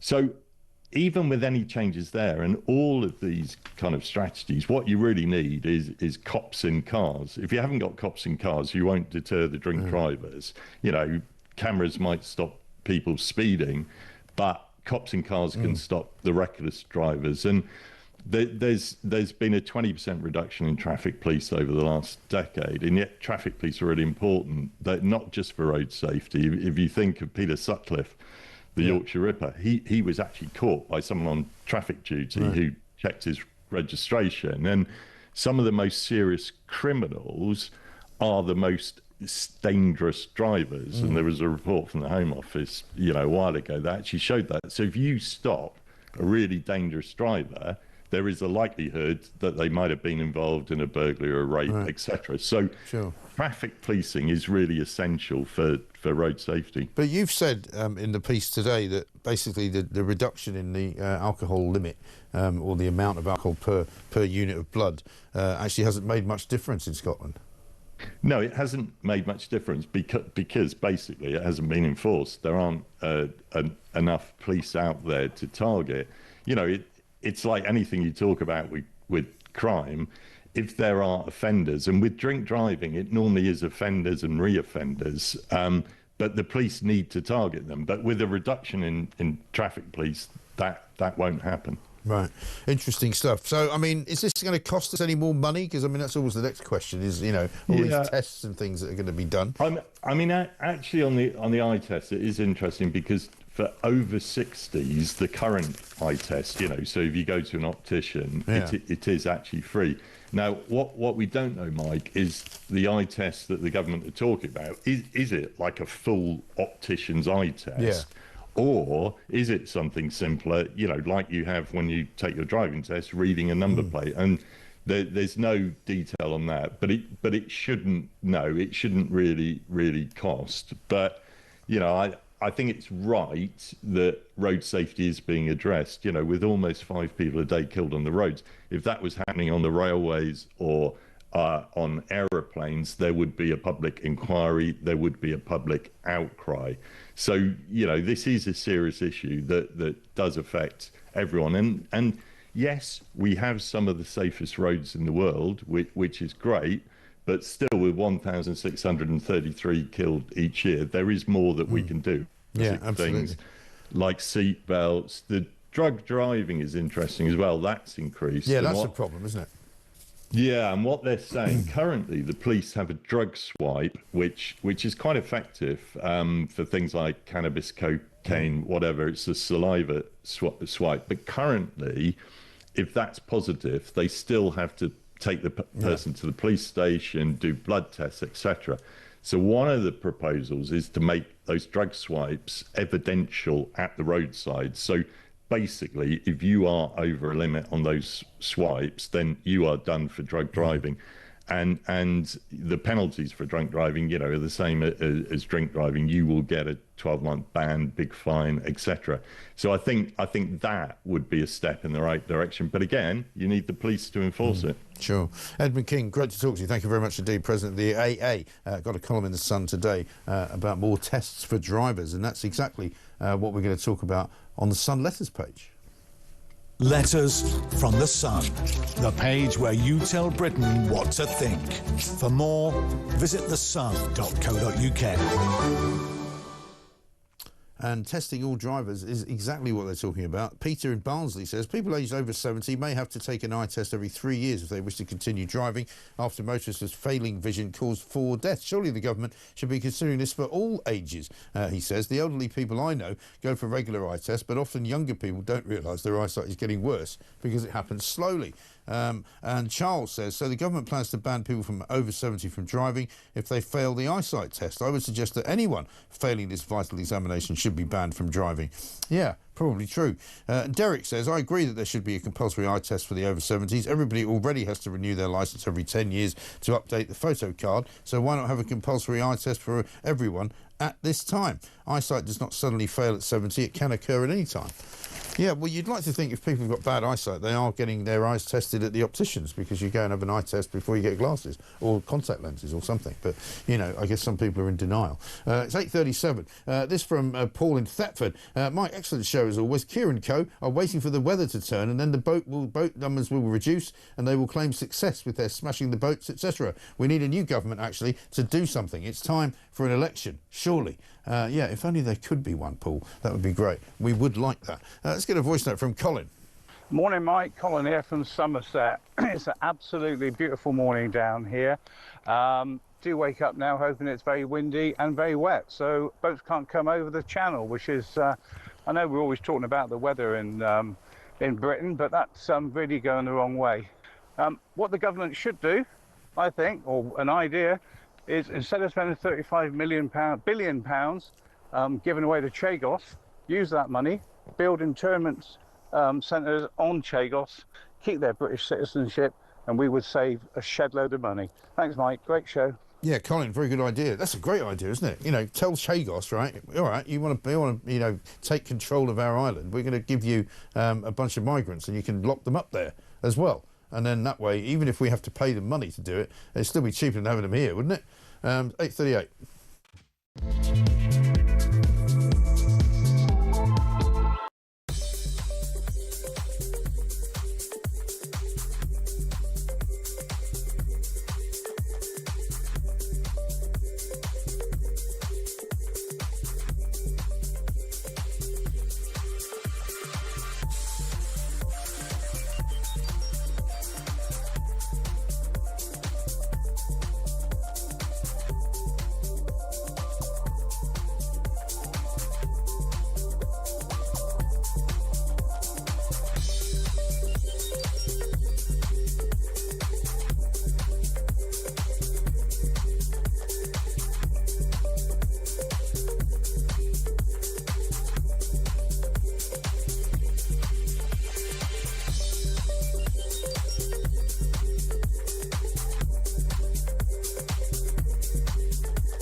Across the UK, on DAB+, on your smart speaker, on your smart TV, and on your side.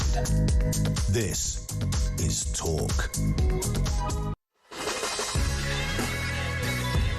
Welcome back to Morning Glory. It's 8:40. Goodness me, the time is flying, isn't it? Morning, Mike. What a load of meaningless waffle. None of them know what they are doing. God help us, says Lynn in Sutton Coldfield. Well, that's all about the people that we've been quoting from this morning. Should we do another one about Victoria Pullin, Home Office Intelligence Representative?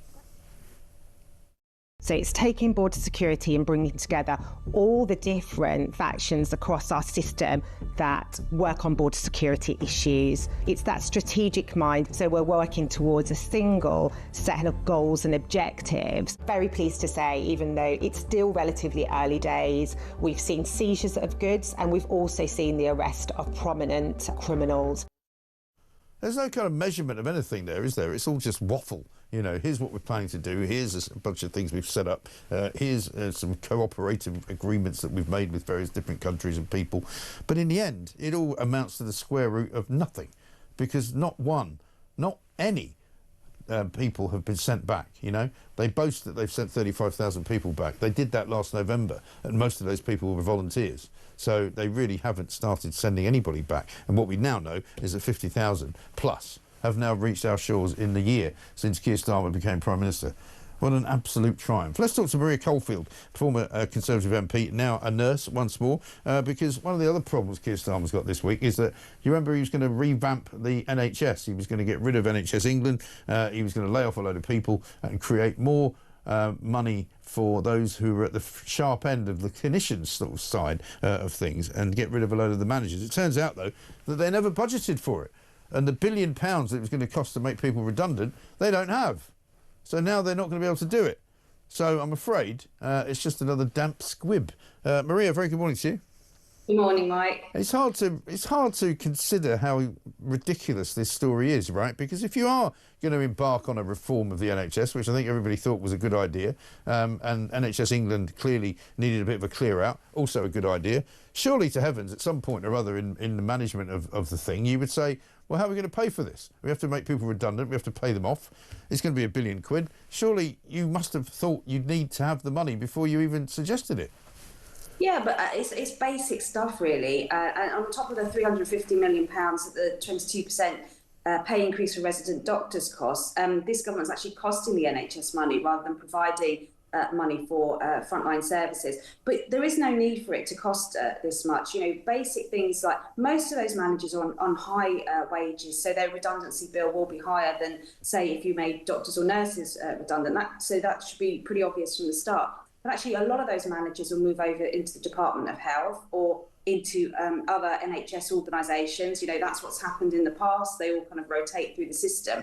But you could actually cheapy some of those people over and significantly save on your redundancy costs. So I can't believe that they're just making everyone redundant and not thinking about just transferring staff over to the Department of Health, particularly those who've got the highest cost, and then have a recruitment freeze. And as people leave naturally, you're not having to pay redundancy or as people retire. So there's ways and means of managing, kind of reducing your staff numbers. And just to make everyone redundant on a blanket basis, you know, is a mad way and just shows that they just, you know, can't just do basic finance management. No. And that's the bit that seems to be the most surprising, because presumably there are people inside the NHS who run it, who they could ask questions of, who they could ask, you know, about how to streamline it, how to do it best. I mean, you've been working in the business for a long time, and last time you and I spoke, you said that you'd found there was a lot more people now working sort of management jobs than there were the last time you worked there. And, you know, so somebody like you clearly knows more about this than the government does.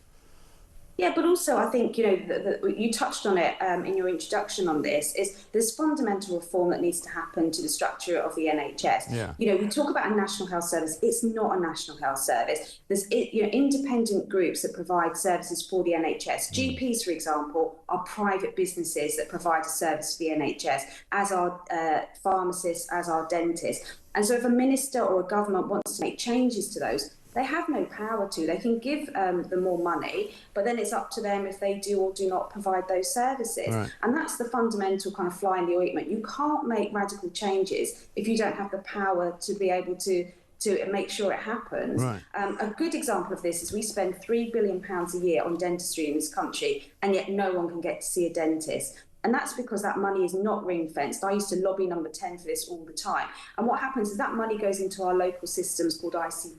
There's 42 around England. But if they choose not to spend that money on dentistry, then it will go on something else. And then there's not anything a government minister or a government can do about it. That's fundamentally wrong, because it's the government that's accountable to the taxpayer.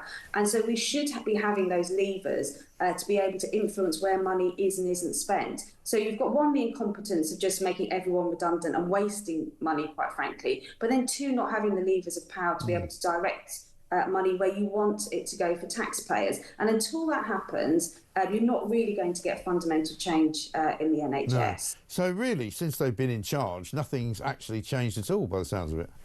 No, I mean, you know, they make some good announcements. I mean, I don't disagree around NHS England.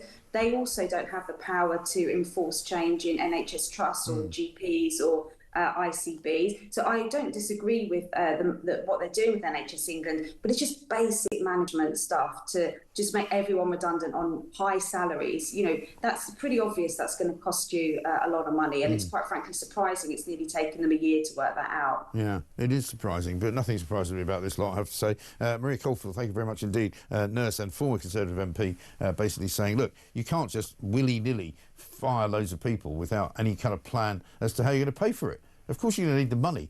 They needed £1 billion. They didn't have it. They made the announcement they were going to make all these people redundant. They can't do it now because they never thought that they would have to pay them off. I mean, what's wrong with these people? This from Neil from East Cape says this. I was very interested in listening to your interview with regards to the changes in driving laws in the UK.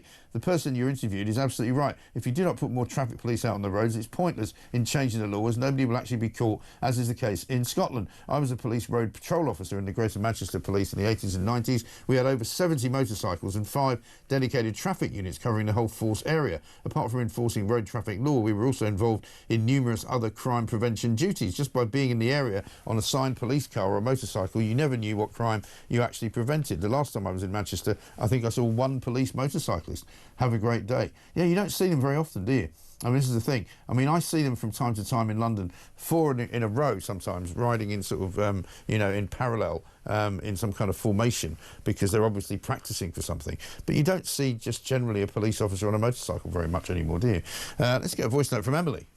Morning, Mike. With regards to the statistics for road crashes, our local A road, I do see reckless teens driving, but it seems to be the elderly that are the most dangerous.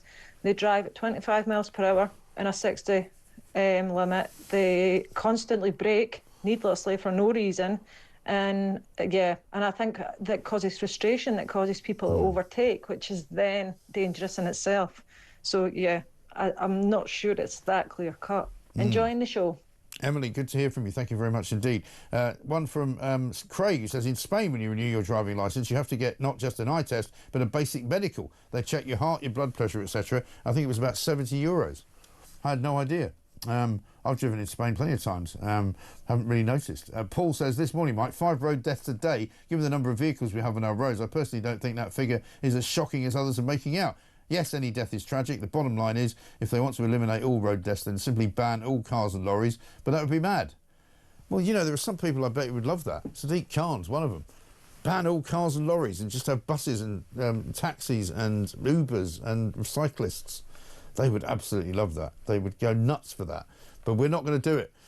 Not if we can help it. It's coming up to very nearly 10 minutes to 9. Coming up, we're going to talk to Dr. Layla Hanbeck. She's with the Independent Pharmacies Association. Apparently shoplifting, and we know that Keir Starmer wouldn't call shoplifters scumbags, has surged in pharmacies. Appalling thefts going on. One owner having to chase offenders away. Incredible.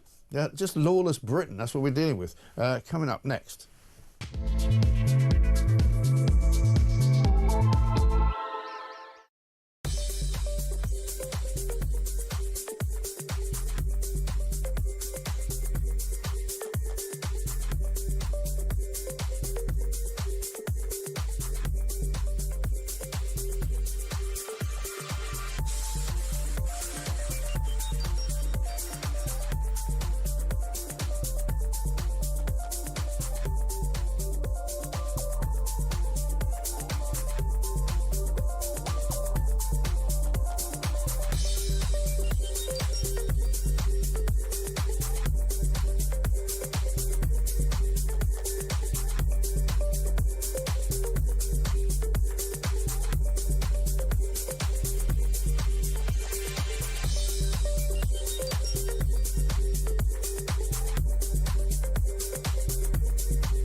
To stop being in denial about the effect of this culture coming into this country, and it is the culture of Islam, who have absolutely no regard for the value of women. So these men coming in on these boats, 800 to 1,000 a week, 26,000 this year alone, have a totally different view, a medieval view.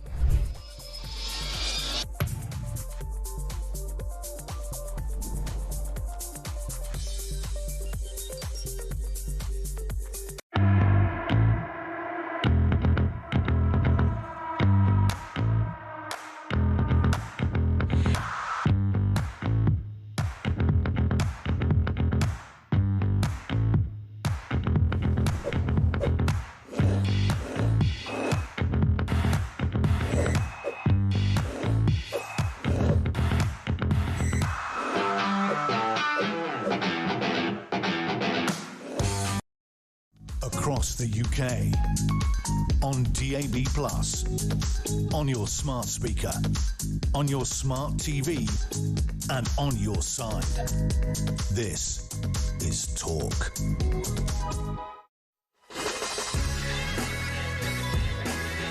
Welcome back to Morning Glory. I'm Mike Graham with you all the way through, of course, until 10 o'clock. Hey, Mike, this driving problem will be solved very soon with self-driving cars, says Graham in Welling. I don't think so. We don't want self-driving cars. Certainly don't fancy that idea at all. Let's get a voice note from Pete. Hiya, Graham, mate. Pete from Lancashire. Love listening to Sarah Poaching, mate. I think she's boss.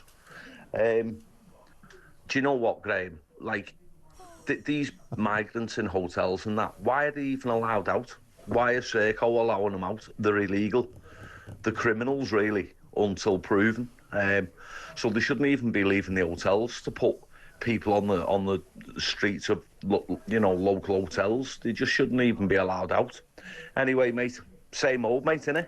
Take care. Bye. Pete, thank you very much indeed. I don't mind you calling me Graham twice either. It's fine. Absolutely no problem.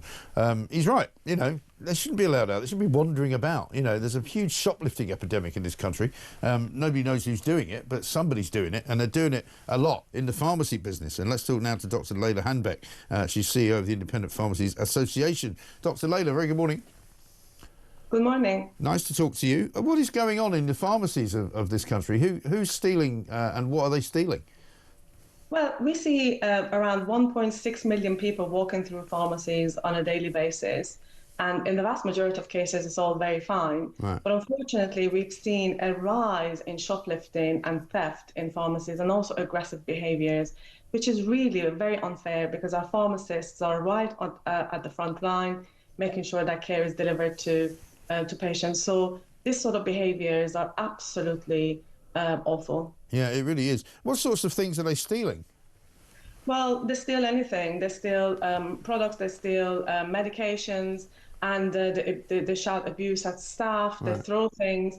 And I have seen videos, you know, from our own members where, you know, some really horrible aggressive behaviours have been taken place and staff have been thrown things at. And it's really uncalled for, particularly since they're incredibly hardworking, making sure that they deliver care to patients on a regular basis. Yeah, of course. I mean, what we've seen in an awful lot of supermarkets and a lot of other shops is that they've kind of locked stuff away, like particularly perfumes and things now. If I go to a pharmacy, I see the perfumes are behind a sort of a locked counter.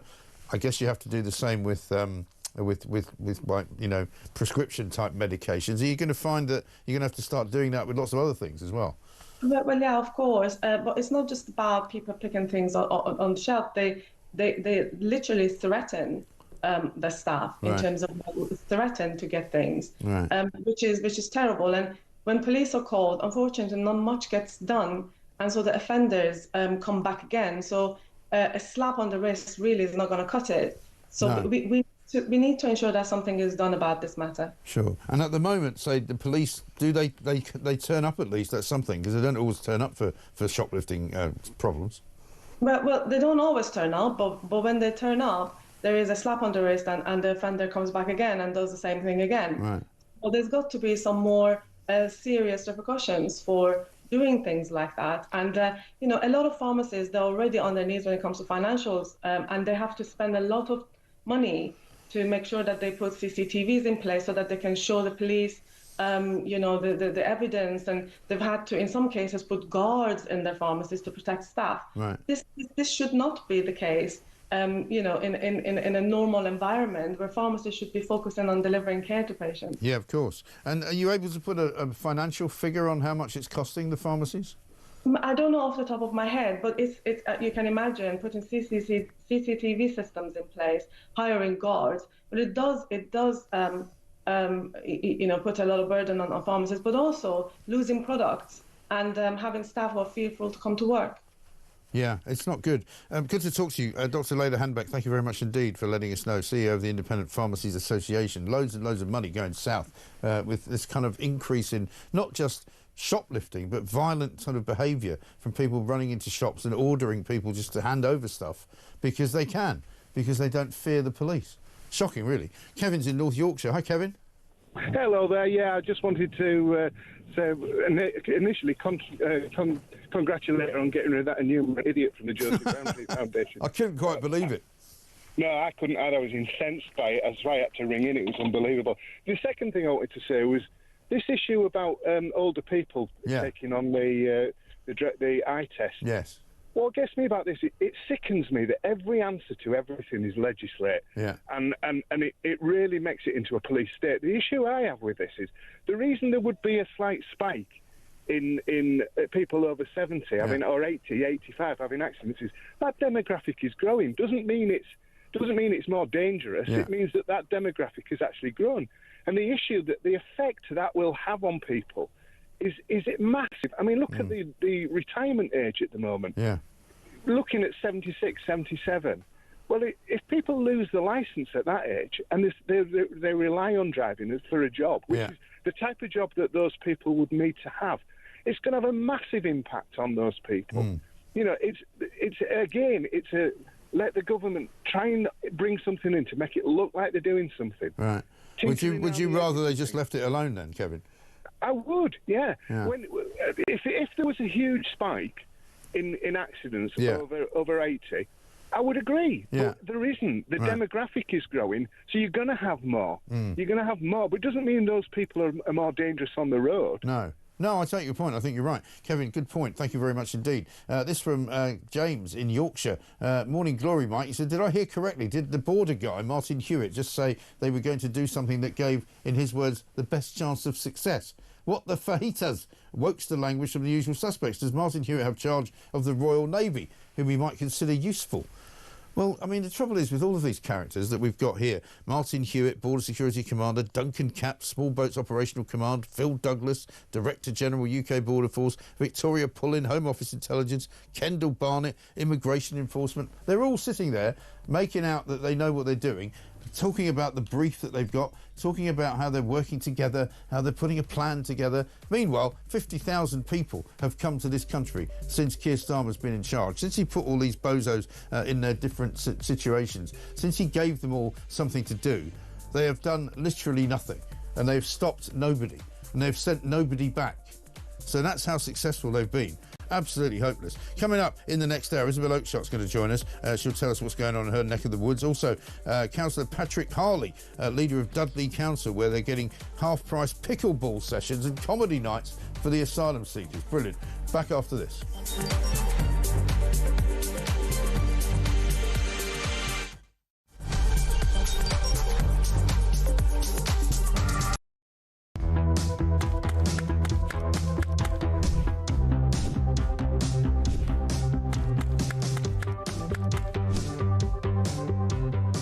Is it transphobic to say only women have a cervix? Well, it is something that shouldn't be said. It is not right. A woman is an adult female, and the court has made that absolutely clear. I actually welcome the judgment because I think it gives real clarity. It allows those that have got to draw up guidance to be really clear about what that guidance should say.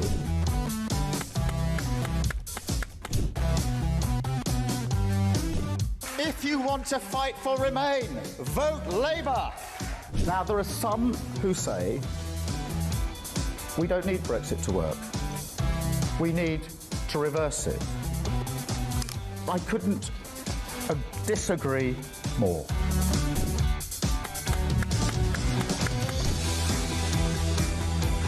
Day after day, there are new allegations of sleaze, of favours, of privileged access. And it's all very well the Prime Minister saying, well, say now, well, I'm paying for it. You've decided to repay £6,000 worth of gifts. Lord Ali is facing an investigation. I wonder how concerned you are that your biggest donor was not fully transparent. Are you saying you made a mistake? It was right for me to make those repayments. Thank you.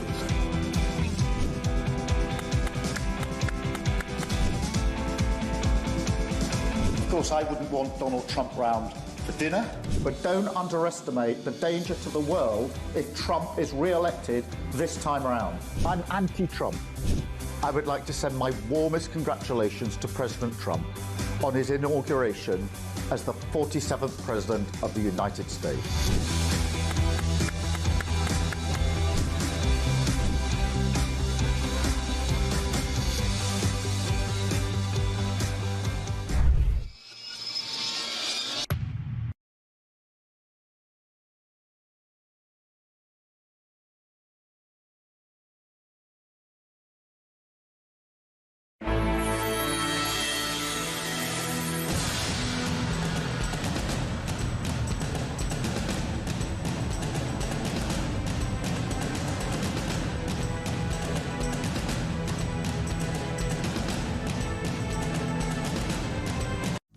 across the UK.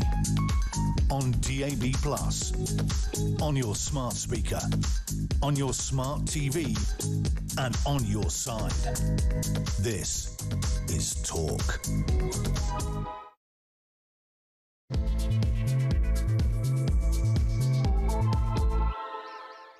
They don't know what the they're doing. Do you understand that?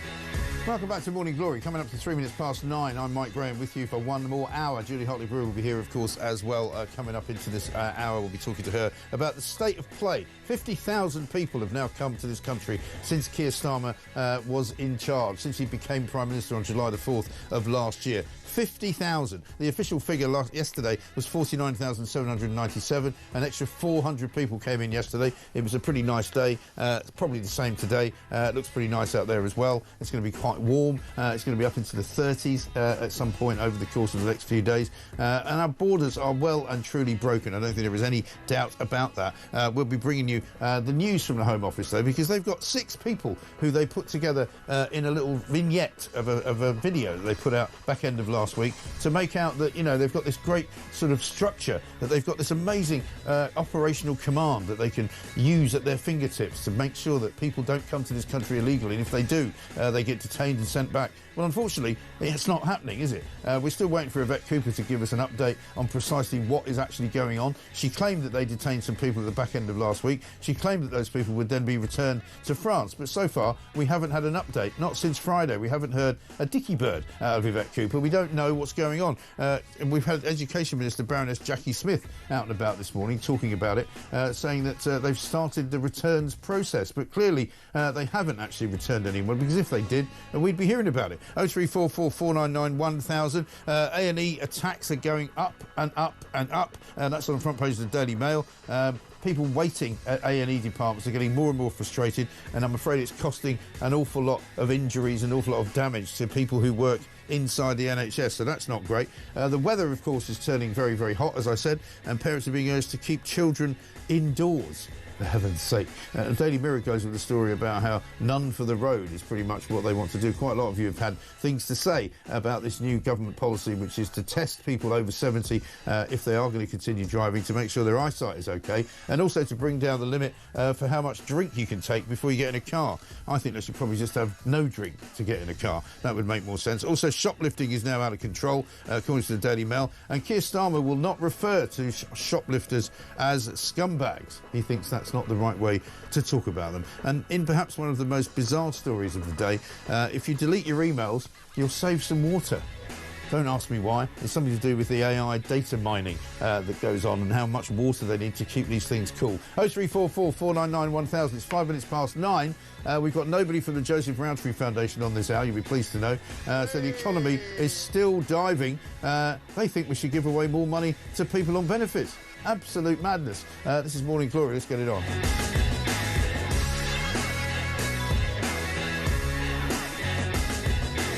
Now, without further ado, let us run through the card, because we've got these clips which have been very carefully curated for us, right? First up, it's Martin Hewitt. He's with the Border Security Command. My name is Martin Hewitt, and I am the Border Security Commander. Border Security Command has been developed to ensure that we can deliver collectively all the different elements of the system. So this is not a new organisation coming and having a particular responsibility. It's coming and sitting across all of the different ways that we seek to have a secure and effective border. We've also got the advantage that the government are very clear about how they want to reset the relationship with the European Union, and there's been a lot of really great interaction happening. I will be using my role as Border Security Commander to ensure that we are coordinating across the system. I'm determined to deliver, and I'm confident that how we're going about that will give us the best chance that we've got of success. Dear, oh dear. And what does he even mean? He's actually the Border Security Commander. He's the guy in charge. We've got a system which hopes to bring us success. How about Duncan Capps? He's the Small Boats Operational Command. The problem that we're trying to defeat is a transnational, complex, complicated and wicked one. The initiative that the Home Secretary and the Prime Minister put into it brings new resource to match our aspirations to be able to interdict those gangs with, I think, the right mechanisms under the new powers that we will get, and I think the right people to be able to do that. OK, doesn't sound too promising. Let's try Phil Douglas, Director General of UK Border Force. These gangs aren't like narcos or the mafia. They're much more flexible. You arrest one bunch of them and immediately there are more people there. I think in the past perhaps we've lacked that focus, particularly when it comes to working with countries overseas. These crimes are being committed in France, in Netherlands, in Germany, and we'll need to rely on our international partners to identify, arrest and prosecute these individuals.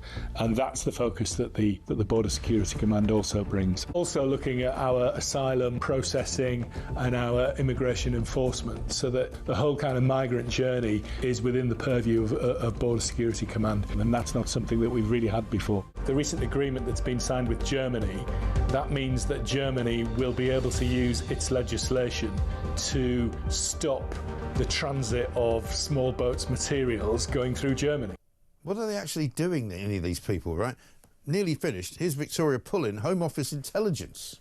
So it's taking border security and bringing together all the different factions across our system that work on border security issues. It's that strategic mind. So we're working towards a single set of goals and objectives. Very pleased to say, even though it's still relatively early days, we've seen seizures of goods and we've also seen the arrest of prominent criminals. Have we?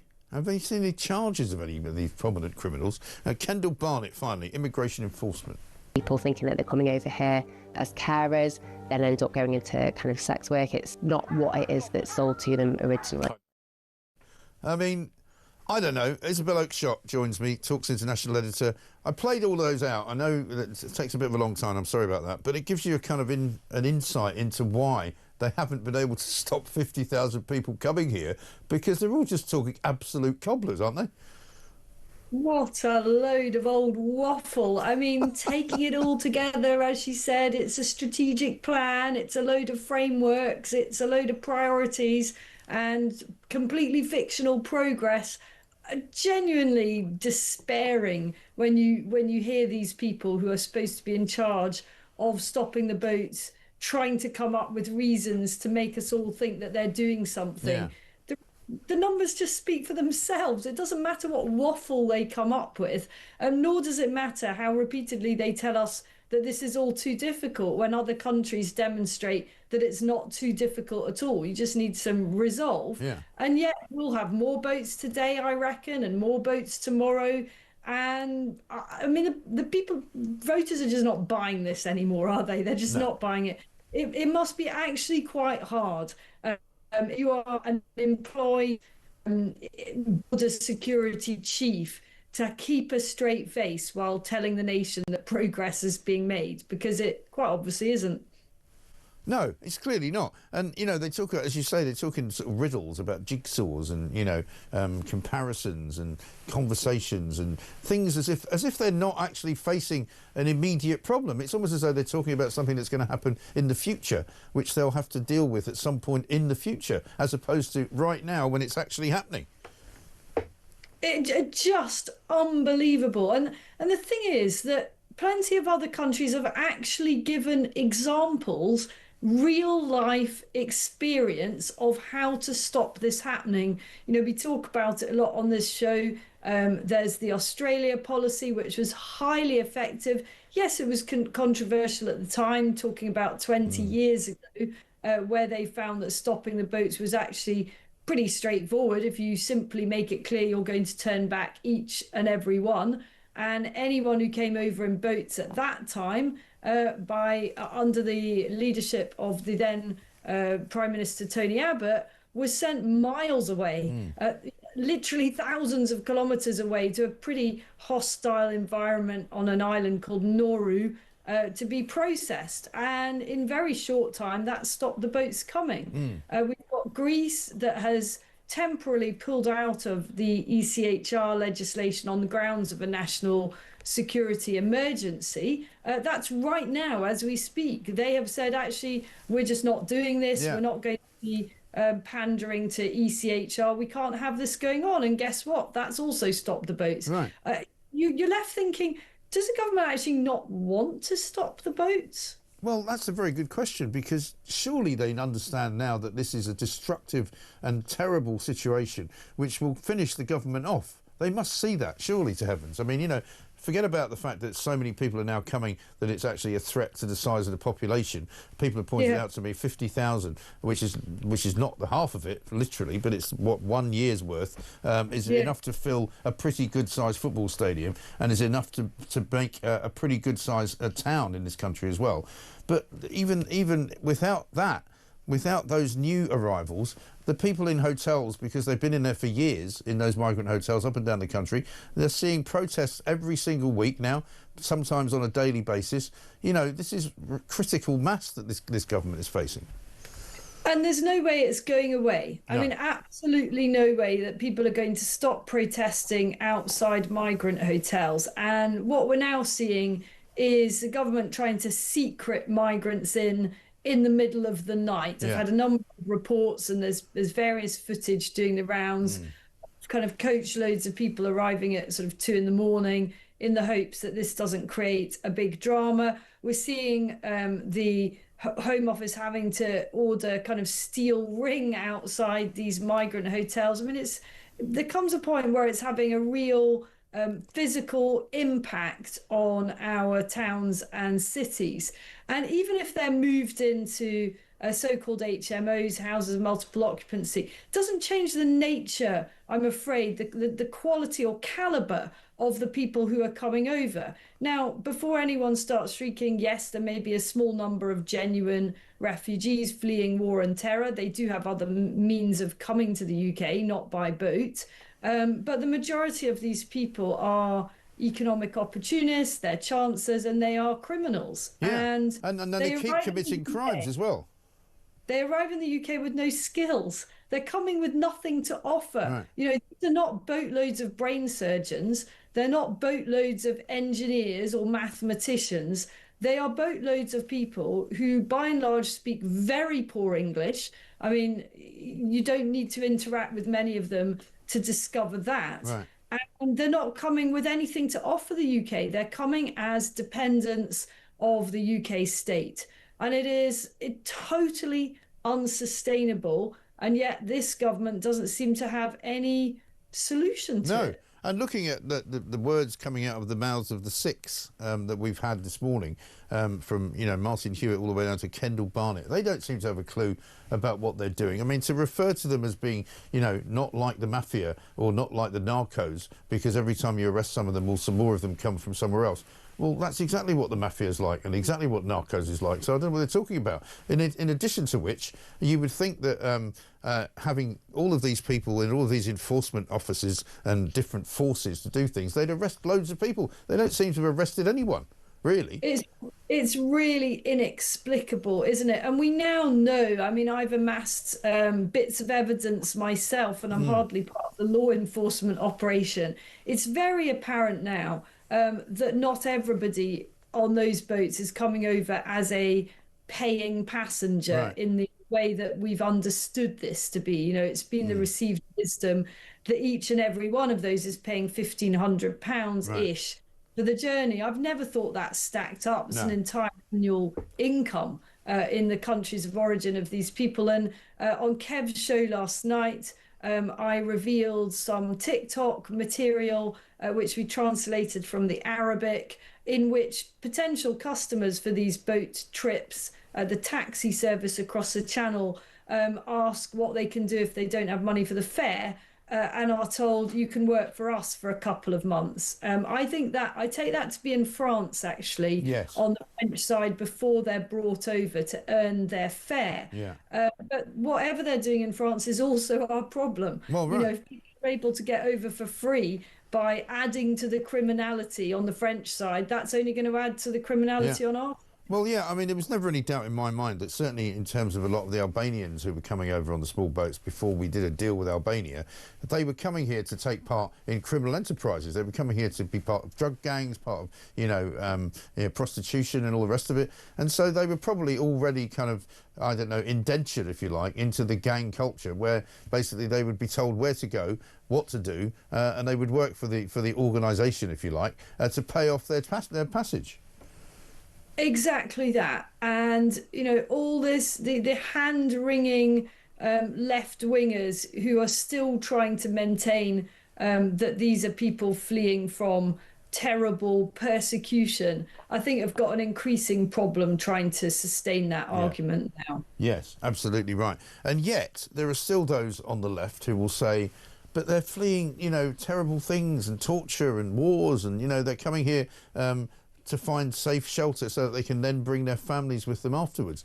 It's almost like people don't want to know what they can actually tell with their own eyes is happening.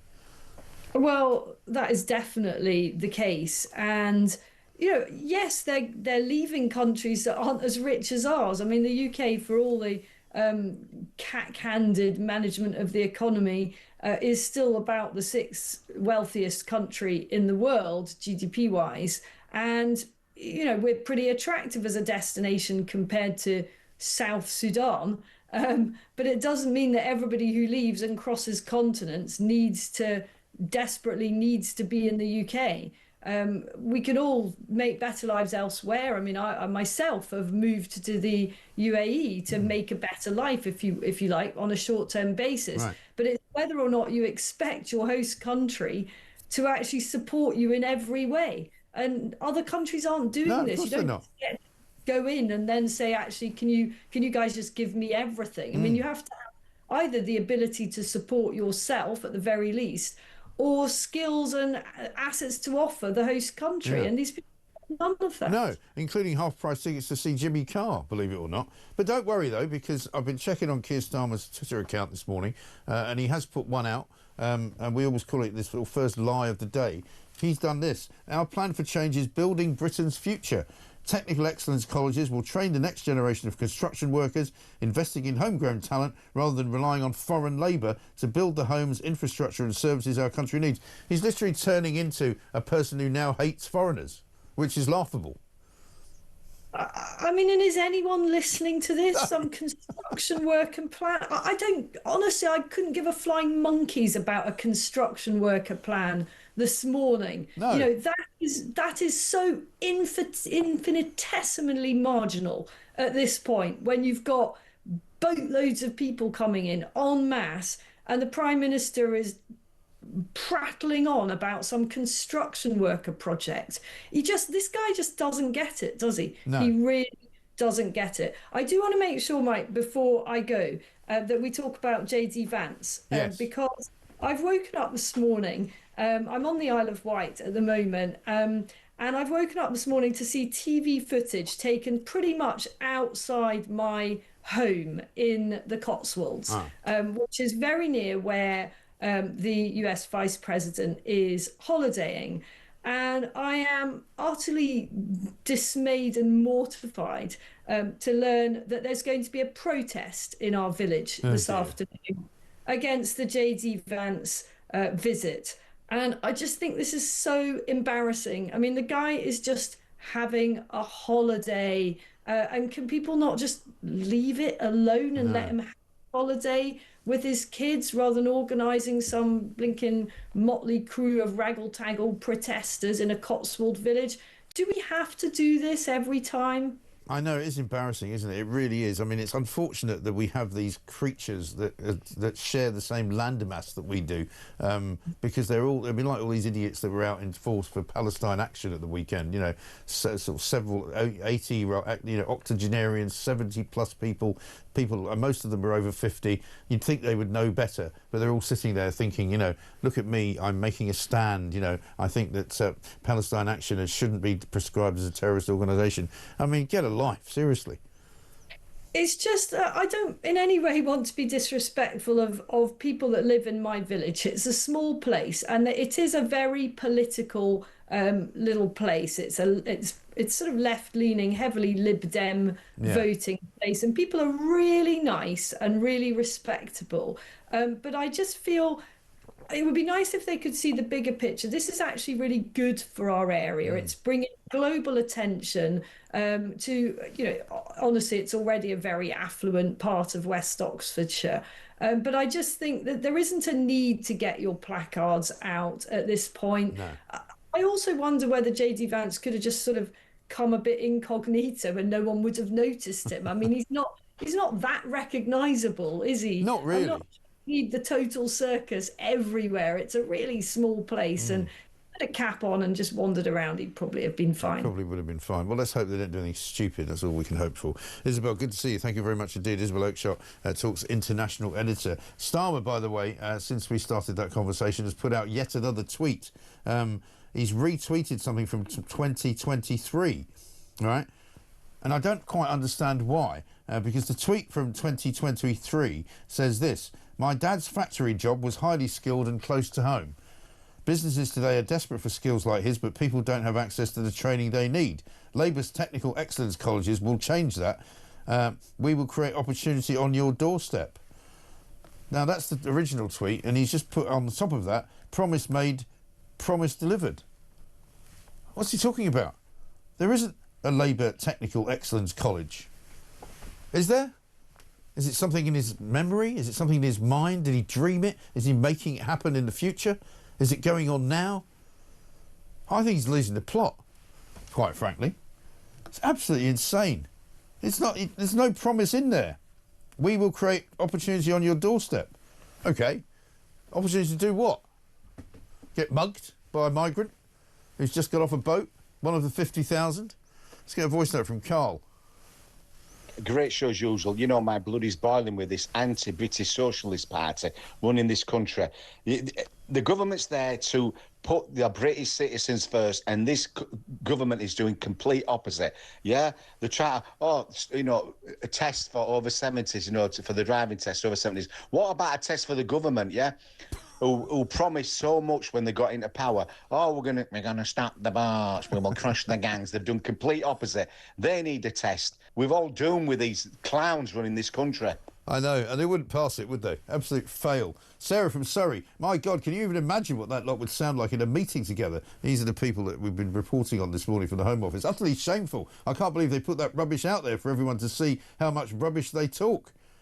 And Tim says, morning, Mike, all these people are complete muppets. Our veterans could solve this problem in a month.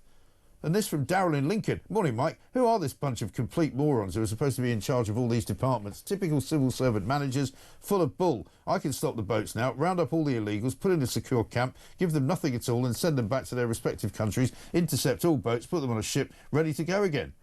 Doesn't sound difficult, does it? These guys can't manage it. This is Talk.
Robert Jenrick is someone who is now consistently using the language of those people in Reform UK. He's acting like he was never part of any of those previous governments. The man is now coming out with this language to sound strong in an attempt to, you know, now that he's had his Ozempic and he's slimmed down and he's got himself in a leadership position he feels comfortable with, he wants to now move in on Kemi Badenoch's very weak leadership of the Conservative Party, and he hopes to try and kill off that reform threat by echoing them entirely.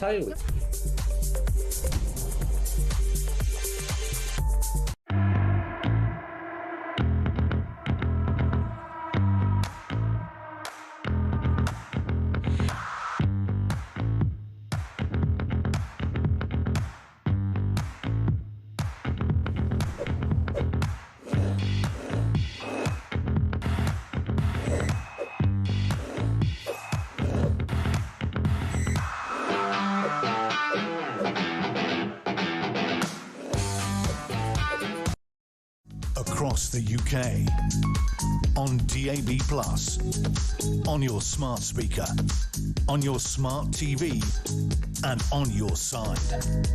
This is Talk.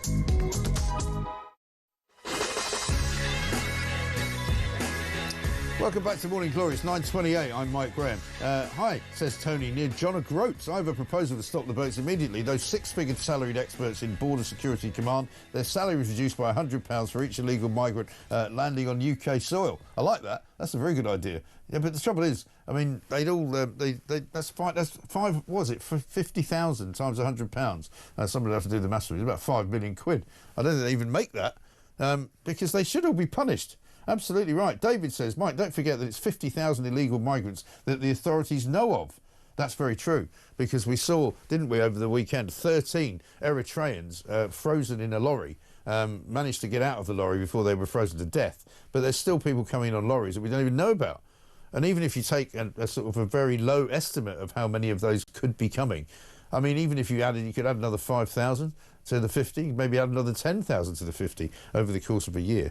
And when they get here, of course, they get treated terribly well. Dudley is the latest place that we got messages from yesterday. Asylum seekers in the Metropolitan Borough of Dudley in the West Midlands get half-price squash, DVD hire and comedy nights. Believe it or not. Yeah, that's right. You can get a half-price ticket to Russell Howard's show. Alan Carr, you can get half price for him. John Richardson as well. And also, of course, you get admission to selected events at an 18th century venue called Himley Hall. It's nice, isn't it? Let's talk to Councillor Patrick Harley, Conservative leader of Dudley Council. Patrick, very good morning to you. Good morning, Mike. Good to see you, sir. I presume this is nothing to do with you and it's not in your control, is it? Well, it's a little-known scheme that was so little-known that I wasn't aware of this. And it's a scheme called Option Plus that was set up in 2004, right, mainly to help people on low incomes, registered carers, blue badge holders, current members of the armed forces, and of course armed forces veterans, and a host of all other people on apprenticeship schemes, etc. That's what it was set up for. Right. Was it set up? Is it set up by the council then? No, it's a scheme that's commonplace right across the country, and obviously this council adopted it 21 years ago. Since then, we've helped with discounts to use our leisure services, and it will be predominantly leisure centres, right, where they've had access to it at cheaper cost. But they've helped 2,400 people since 2004. Right. Only 6 of those have been asylum seekers. Now, obviously, somewhere along the way, some bright spark thought they'd add asylum seekers to the list of people that are eligible for this discount. I found out about this over the last 24 hours and now had that particular criteria removed, because I agree with you wholeheartedly. I just do not think it's right. I'm happy to give discounts to families who foster, blue badge holders, people on low incomes, our armed forces personnel, current and ex, but I'm not applying that discount to asylum seekers. So that has been removed as of this morning. So you've stopped that now this morning, right? Absolutely. Any idea? I mean, how much does it actually cost, this scheme then? Because it's a small amount from the Public Health Fund. It's around £35,000 a year. I don't think they use all that. As I say, 2,400 people who've applied for that discount in the last 21 years. That doesn't add up to a lot. No. But the help is there if you're on low incomes or armed forces personnel or ex-armed forces personnel. I think we'd all agree that armed forces personnel should get it. Absolutely. But I'm not sure about everybody else that you've got on the list, because, you know, you can't really help. I mean, you can't help everyone. I mean, there's a lot of people who probably don't even know this exists and might want some help with what it is that they want to do in their lives. But they've probably got a bit of publicity from the last 24 hours. Yeah, well, they have. That's true. Yeah. But I think the trouble is that, you know, we're in danger of having a country where everybody gets a discount for something because, you know, for some reason or other they think they deserve it, and I think that's a bit of a problem, you know. I agree. I mean, it's not that expensive, is it? If you want to do a fitness class in a council-run gym, it's not exactly going to cost you an arm and a leg, is it? I mean, I'll give you a quick example of where we've helped reduce some of that burden on people and ease the reductions. Last year in our budget, we reduced the council tax reduction scheme from 70% to 40%. That saved the authority £4.5 million a year, and that will fund our libraries and leisure centres for the next 5 years. Okay. And it's that sort of thinking that I think councils in the modern era have to do. Yeah. Well, because that's the problem. I mean, because most councils now have got little money to spare, have they? And most of them are putting their council tax up. I mean, did your council tax go up this year? Our council tax will go up, and it will go up for the foreseeable future, unfortunately, until we have a government of any colour that grasp that nettle of social care. Until they grasp that, councils will continue to struggle. No, I get that. And which is why, really, all of these luxury items that you can give away for free, even if it's only 35 grand, it all adds up, doesn't it? I mean, you know... Yeah, of course it does. But where we can reduce it, Mike, we will, without a doubt. Yeah. I mean, I would imagine if you spoke to the good residents of Dudley, they would say, we'd rather you reduced our council tax and you gave away a load of freebies to people. They probably would, but 35k is not going to go very far. No, I get that. It's the principle, though, isn't it? Yeah, it is. But on the issue of asylum seekers, there's one thing that your callers haven't mentioned. This is the role of the Home Office and Serco. Yes. Councils have very little say in who is coming into their boundaries. Right. And quite often, Serco will email someone like myself as a leader of authority and thank me for my cooperation 2 days after they put 40 people in a hotel. Yeah, right. And no, I'm sure. No, I'm sure. I mean, we've seen that in Epping. We've got, you know, the local council in Epping Forest who have been asking, and have written a letter, in fact, to the Home Office asking them to shut the hotel down, and nobody's paying any attention to them. Well, we're on the verge now of taking legal action against the Home Office. Are you? I've seen, ironically, it's a Labour-run authority in Great Yarmouth that has just won an injunction against the Home Office placing asylum seekers on authorised use of hotels for asylum use. So that's a breath of fresh air, and it's certainly something my authority is going to look at with great eagerness. Do you know roughly how many hotels are occupied in Dudley for asylum seekers? Obviously I won't give the location, but just one. Oh, only just one. So that's... And this is the underhand way that Serco and the Home Office work. Right. When I found out about that previously, a few years before, I'd kicked off about it, and I threatened enforcement action, planning enforcement against this hotel. They quickly removed them to another neighbouring authority. Right. They then moved 40 back about 18 months later. And then when I kicked off again and threatened the same action, they said, well, they were all families. They threatened to remove them and replace them with 40 young men. Really? Those are the sort of officials we're dealing with, Mike. That's appalling, isn't it? What a dreadful state of affairs. Appalling. Makes you sick to the stomach. Yeah. But I mean, but I think because of our tough stance, Dudley hasn't got the issues all the local authorities have in the West Midlands. Right. I mean, there are around 4,000 in hotels across the West Midlands. We've got 72. Right. And there's a lot of misconception about a couple of hotels where they see probably non-white people that live in there. The issue there is homelessness people from other authorities. I mean, we have nearly 100 homeless people that Birmingham have dumped on us. Right. And I know that's an awful phrase. And who pays for them to stay in hotels then? Birmingham City Council and the Home Office, well, the government. Right. But these probably are not asylum seekers. They will be homeless people from London, from Birmingham, from other neighbouring authorities. Right. And that's the misconception, and that's what we've got to get out, so we don't see some of the scenes we've seen across other parts of the country. Right. Yeah, it's a right old shambles, isn't it? Well, good luck with it, Councillor. If we can keep in touch with you. Absolutely, and if we're successful in this injunction, more than happy to come back on. Mark. That'd be great to talk to you. Thanks very much indeed. Councillor Patrick Harley there, a Conservative leader of Dudley Council. Obviously got his head screwed on. He stopped all of those freebies to the asylum seekers. Well done to him. And also well done for taking on Serco, who sound like a right bunch of crooks, you know. Imagine that. So they threaten that if you don't like it, we'll take the families out and put a load of single men in instead, just to make it worse. That sounds like a ghastly way to do business, doesn't it? Brian from Spain says, I'm sorry, I nearly choked on my cornflakes introducing a video clip of that Home Office intelligence. Surely that's an oxymoron, isn't it? Made me smile. I don't think this government likes older people. Just a hunch, says Glennis in Leicester. And one from John who says, I reckon the government is targeting older drivers because we generally drive older petrol and diesel cars and won't change to electric. I think there's a very good possibility that that's the case. Shocking, isn't it? Let's get a voice note from Michael. Another point about the driving, and I do agree with the over 70s thing to an extent. However, people should have their driving credentials checked, because I'm sure there's lots of people who may have joined us recently who aren't properly accredited to drive here, because it's noticeable the standard of some people's driving is absolutely terrible. And if you want a case in point, look at roundabouts. Some people maybe who are not used to our roads have no idea about giving way to traffic from the right and how they work. And their other driving skills, not signalling, changing lanes, just turning without any indication, are indications of where they may have learnt their driving.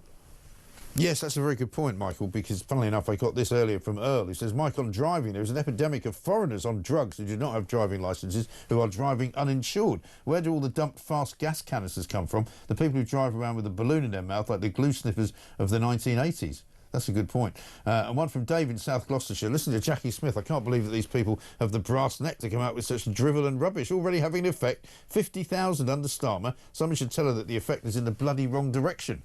It is. Yeah, I mean, I've got all these people from the Home Office Intelligence, Immigration Enforcement, Director General, UK Border Force, Operational Command of the Small Boats, Border Security Command, and none of them are doing anything.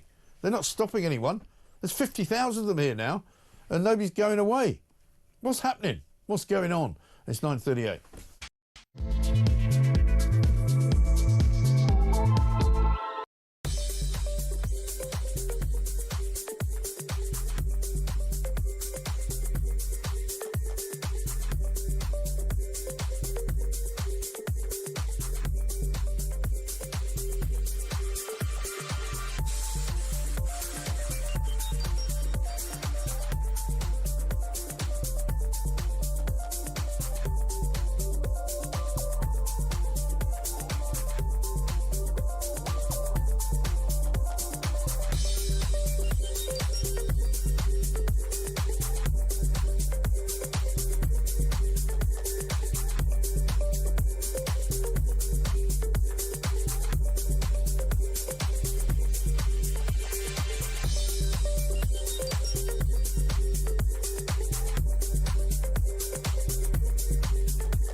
Across the UK, on DAB+, on your smart speaker, on your smart TV, and on your side. This is Talk. Welcome back to Morning Glory. It's 9:40 here with you for another 15 minutes or so. Julie Hartley-Brewer will be along. She's got the show, of course, that runs all the way through until 1 o'clock. Emily in Cornwall says, Keir Starmer wouldn't refer to shoplifters as scumbags. What are they? Irregular shoppers? If scumbags steal from my shop, I don't eat. It's that simple. I can't afford to lose any of my stock. So what do? One in, one out. This bunch of idiots are destroying our livelihood, and the bleeding police and judiciary are complicit. Well, they really are. And, of course, what the problem is that you can't put them in prison because there isn't any room for them, right? We found out yesterday that something like 26,000 prisoners have been released by this government since they've been in charge. Another one from July, that is, of last year. So 50,000 migrants in, 26,000 criminals released from jail. That, by my count, is 76,000 people, undesirables, that you don't want wandering the streets of Britain. But they are. Let's talk to Sam Samsworth, former prison officer, host of the Real Porridge podcast. Sam, very good morning to you. Morning, Mike. How are you, mate? Yeah, very well indeed. Good to talk to you. Apparently the government have admitted that their prison expansion plan is unachievable. So I guess we won't be doing it then. Well, prisons are fairly cheap and fairly quick to build, Mike. So they've had the opportunity, and obviously they're not taking it up on that. So what they're actually doing by releasing people early is absolutely destroying the probation service, which is understaffed, undermanned, and inexperience. So, yeah, very, very dangerous move indeed. Yes, and a lot of these people that were released from prison will have been quite hardened criminals, won't they? Because, I mean, many of them sentenced to prison terms of like 10 years, sometimes 14 years. Some of them abusers of women, some of them sex offenders, some of them, you know, pretty seriously violent criminals. Yeah, of course it is. What sort of message does it send out? If you get 14 years, you're only going to serve 5.5. Yeah, I know. Can I give you a solution, Mike? Yeah, go on. Please do. I'm all about solutions. If you've got one, I'd love to hear it. Oh, yeah, absolutely. That's what my nan used to say. Give me solutions. So remember that strange far-off land, Rwanda? Oh, yeah.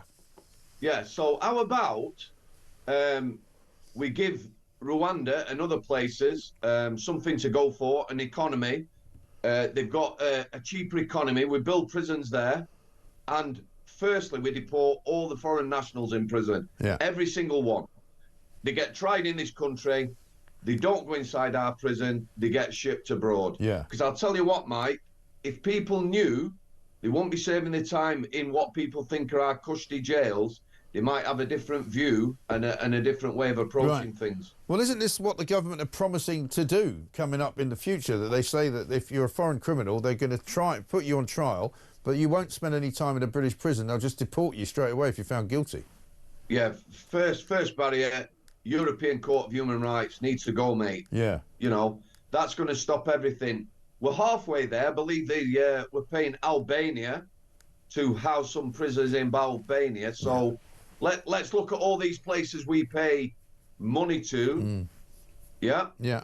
For instance, Somalia. How about we build a couple of prisons there? Anyone misbehaves, off you go back to Somalia. I'm sure people, like I say, will be quite fearful of that. And this country, they're not responding, are they? No, because there's a pretty good chance if you get found guilty of any crime in this country, you're not going to go to prison at all. Well, you know, there's some people send me stuff all the time. There is serious people committing horrendous crimes against children and women.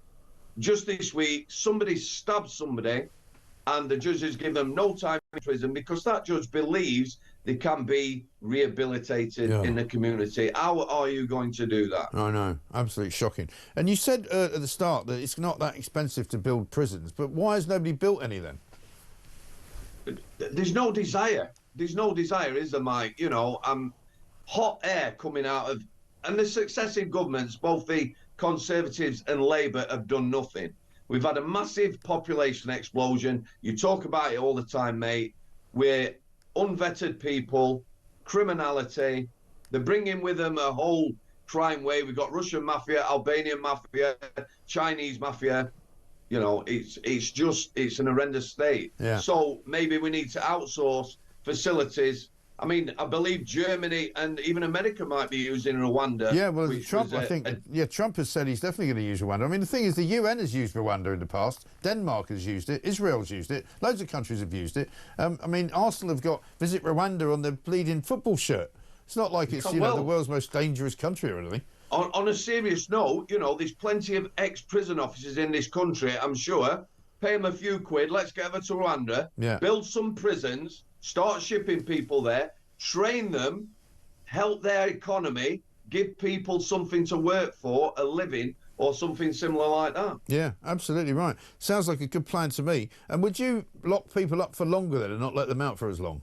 Right, we've discussed this before. Serious crimes need longer. Yeah. Sex crimes against children and women, for me, I've seen one recently, got 20 odd years, and rightly so. Yeah. However, if you group people together, let's say that word now that means so much more, a grooming gang, you know, you see in the press, 236 years handed out, and then there'll be 40 men. You know, do the maths. They're not getting locked up for long enough. Yeah. For me, you know, we're looking at our prisons being full, so giving shorter sentences or not sending people to prison. Outsource it. You don't have to build anything then. Outsource it, and let's start deporting and shipping people off. Yeah. Sam, sounds like a great solution to me. We'll see if we can persuade them to do it. Sam Samsworth there, former prison officer, host of the Real Porridge podcast. Amy in Kirkcaldy says this: I don't like civil unrest. I don't like the angst that everyone has these days. But what can we expect? Our living standards have fallen, and yet we work harder. We can't afford the basic things, yet we pay more into the system. We are all struggling now. That's how a lot of people feel. They really do. Let's get a voice note from Anna. Hi, Mike. This is Anna in Kent. Mr. Starmer, this is how to smash the gangs. No hotels, no freebies, no houses, no anything. And it shouldn't take long for the message to get back to their mates at home that it's not worth coming now. Gangs smashed. Yeah, absolutely right. Joe in Wrexham says, morning, Mike. Today's the day, my last day at work. I'm going full on the good life. For 20 years, I've worked 50 hours a week, bought local to support my community, looked after and raised my family. Sod it. I'm not paying for illegal boat scumbags. Fair. Tim, Busy Bird, says this: respect nod to James Well by cutting off Sam Timms. Yeah, we might have another listen to that perhaps coming up after this. This is Morning Glory. It's 9:47. Back after this.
Robert Jenrick is someone who is now consistently using the language. Some breaking news this morning revealed that under the Terrorist Act, 242 people were arrested in the year to June of this year. That's something you can indulge in as to all the people who aren't going to prison because, well, there's no prison spaces. So this is a talk exclusive we've been looking at. I said, you take these cuffs off me and speak to me like a human being rather than a common criminal. You're just left wondering, do these people who lead us actually hate Britain? Yeah. Do they not love our country and everything that we've stood for?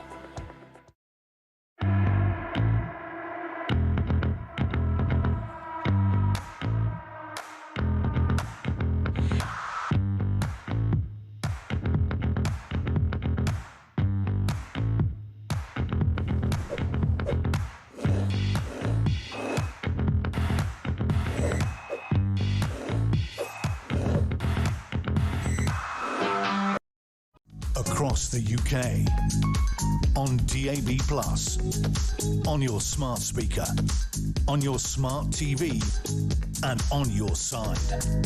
This is Talk.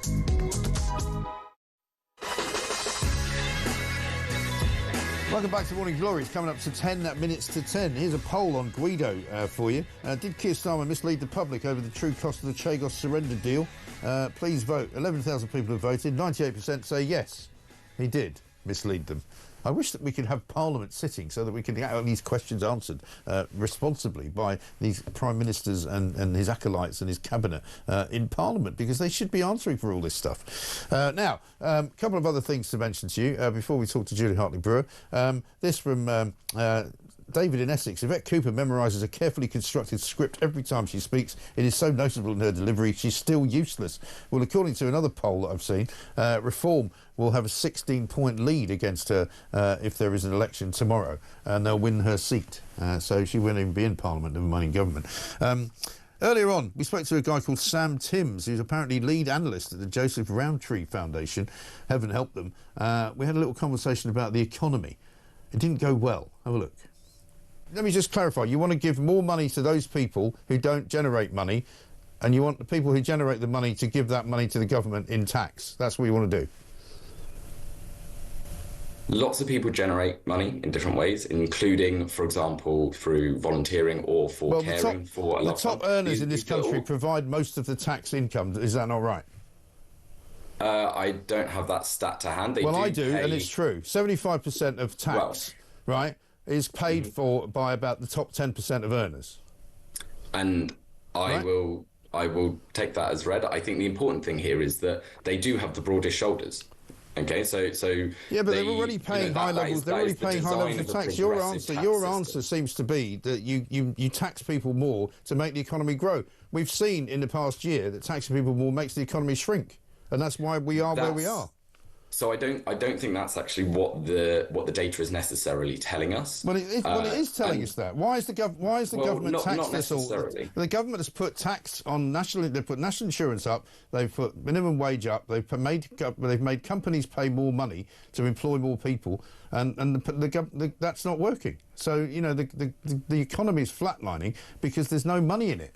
So to generate more money, surely you need to let tax go actually in the opposite direction and tax people less, and then they'll spend more money. Well, there are 2 points here. First of all, increasing the minimum wage, one of the points you just mentioned, that is a significant boost to low-income families, and that's putting more money in their pocket through work, and they're going to go out and spend that money. But they're not spending the money, are they? Why? If that was the case, if you put minimum wage up, why is the economy flatlining? Low-income households do typically spend the vast majority of their money. The other point here is that but then if you gave them more money, Sam, why are they not spending it then, and why is there no growth? If we look back a little bit further, national insurance cuts under the previous government, it can definitely be argued didn't contribute the kind of economic boost that the previous government were hoping for. Well, the economy was a lot better. The economy was a lot better in June of last year than it is now, wasn't it? It was still very, very ropey. It was better than it is now, wasn't it? I'm not sure that can necessarily. It was better than it is now, wasn't it? Not necessarily. Not necessarily. Well, it either was or it wasn't. You can either agree with me or disagree with me. You can't say not necessarily. Well, no, I think it's important here to look at what the economy means to people. So if it means that you are on a waiting list because there hasn't been investment in the NHS, that is an issue. Billions of pounds goes into the NHS every year. They put another 22 billion into it last August, and the waiting lists have got longer. So explain that one to me. I believe the waiting lists have started to come down, but these things do take time. They haven't started to come down at all. Rubbish. The important thing is that government needs to be stimulating the economy at the autumn budget, and they stimulated it last autumn budget, and now it's gone down the gurgler. The most efficient way to stimulate the economy will be through social security. No, it won't. And I've had enough of this.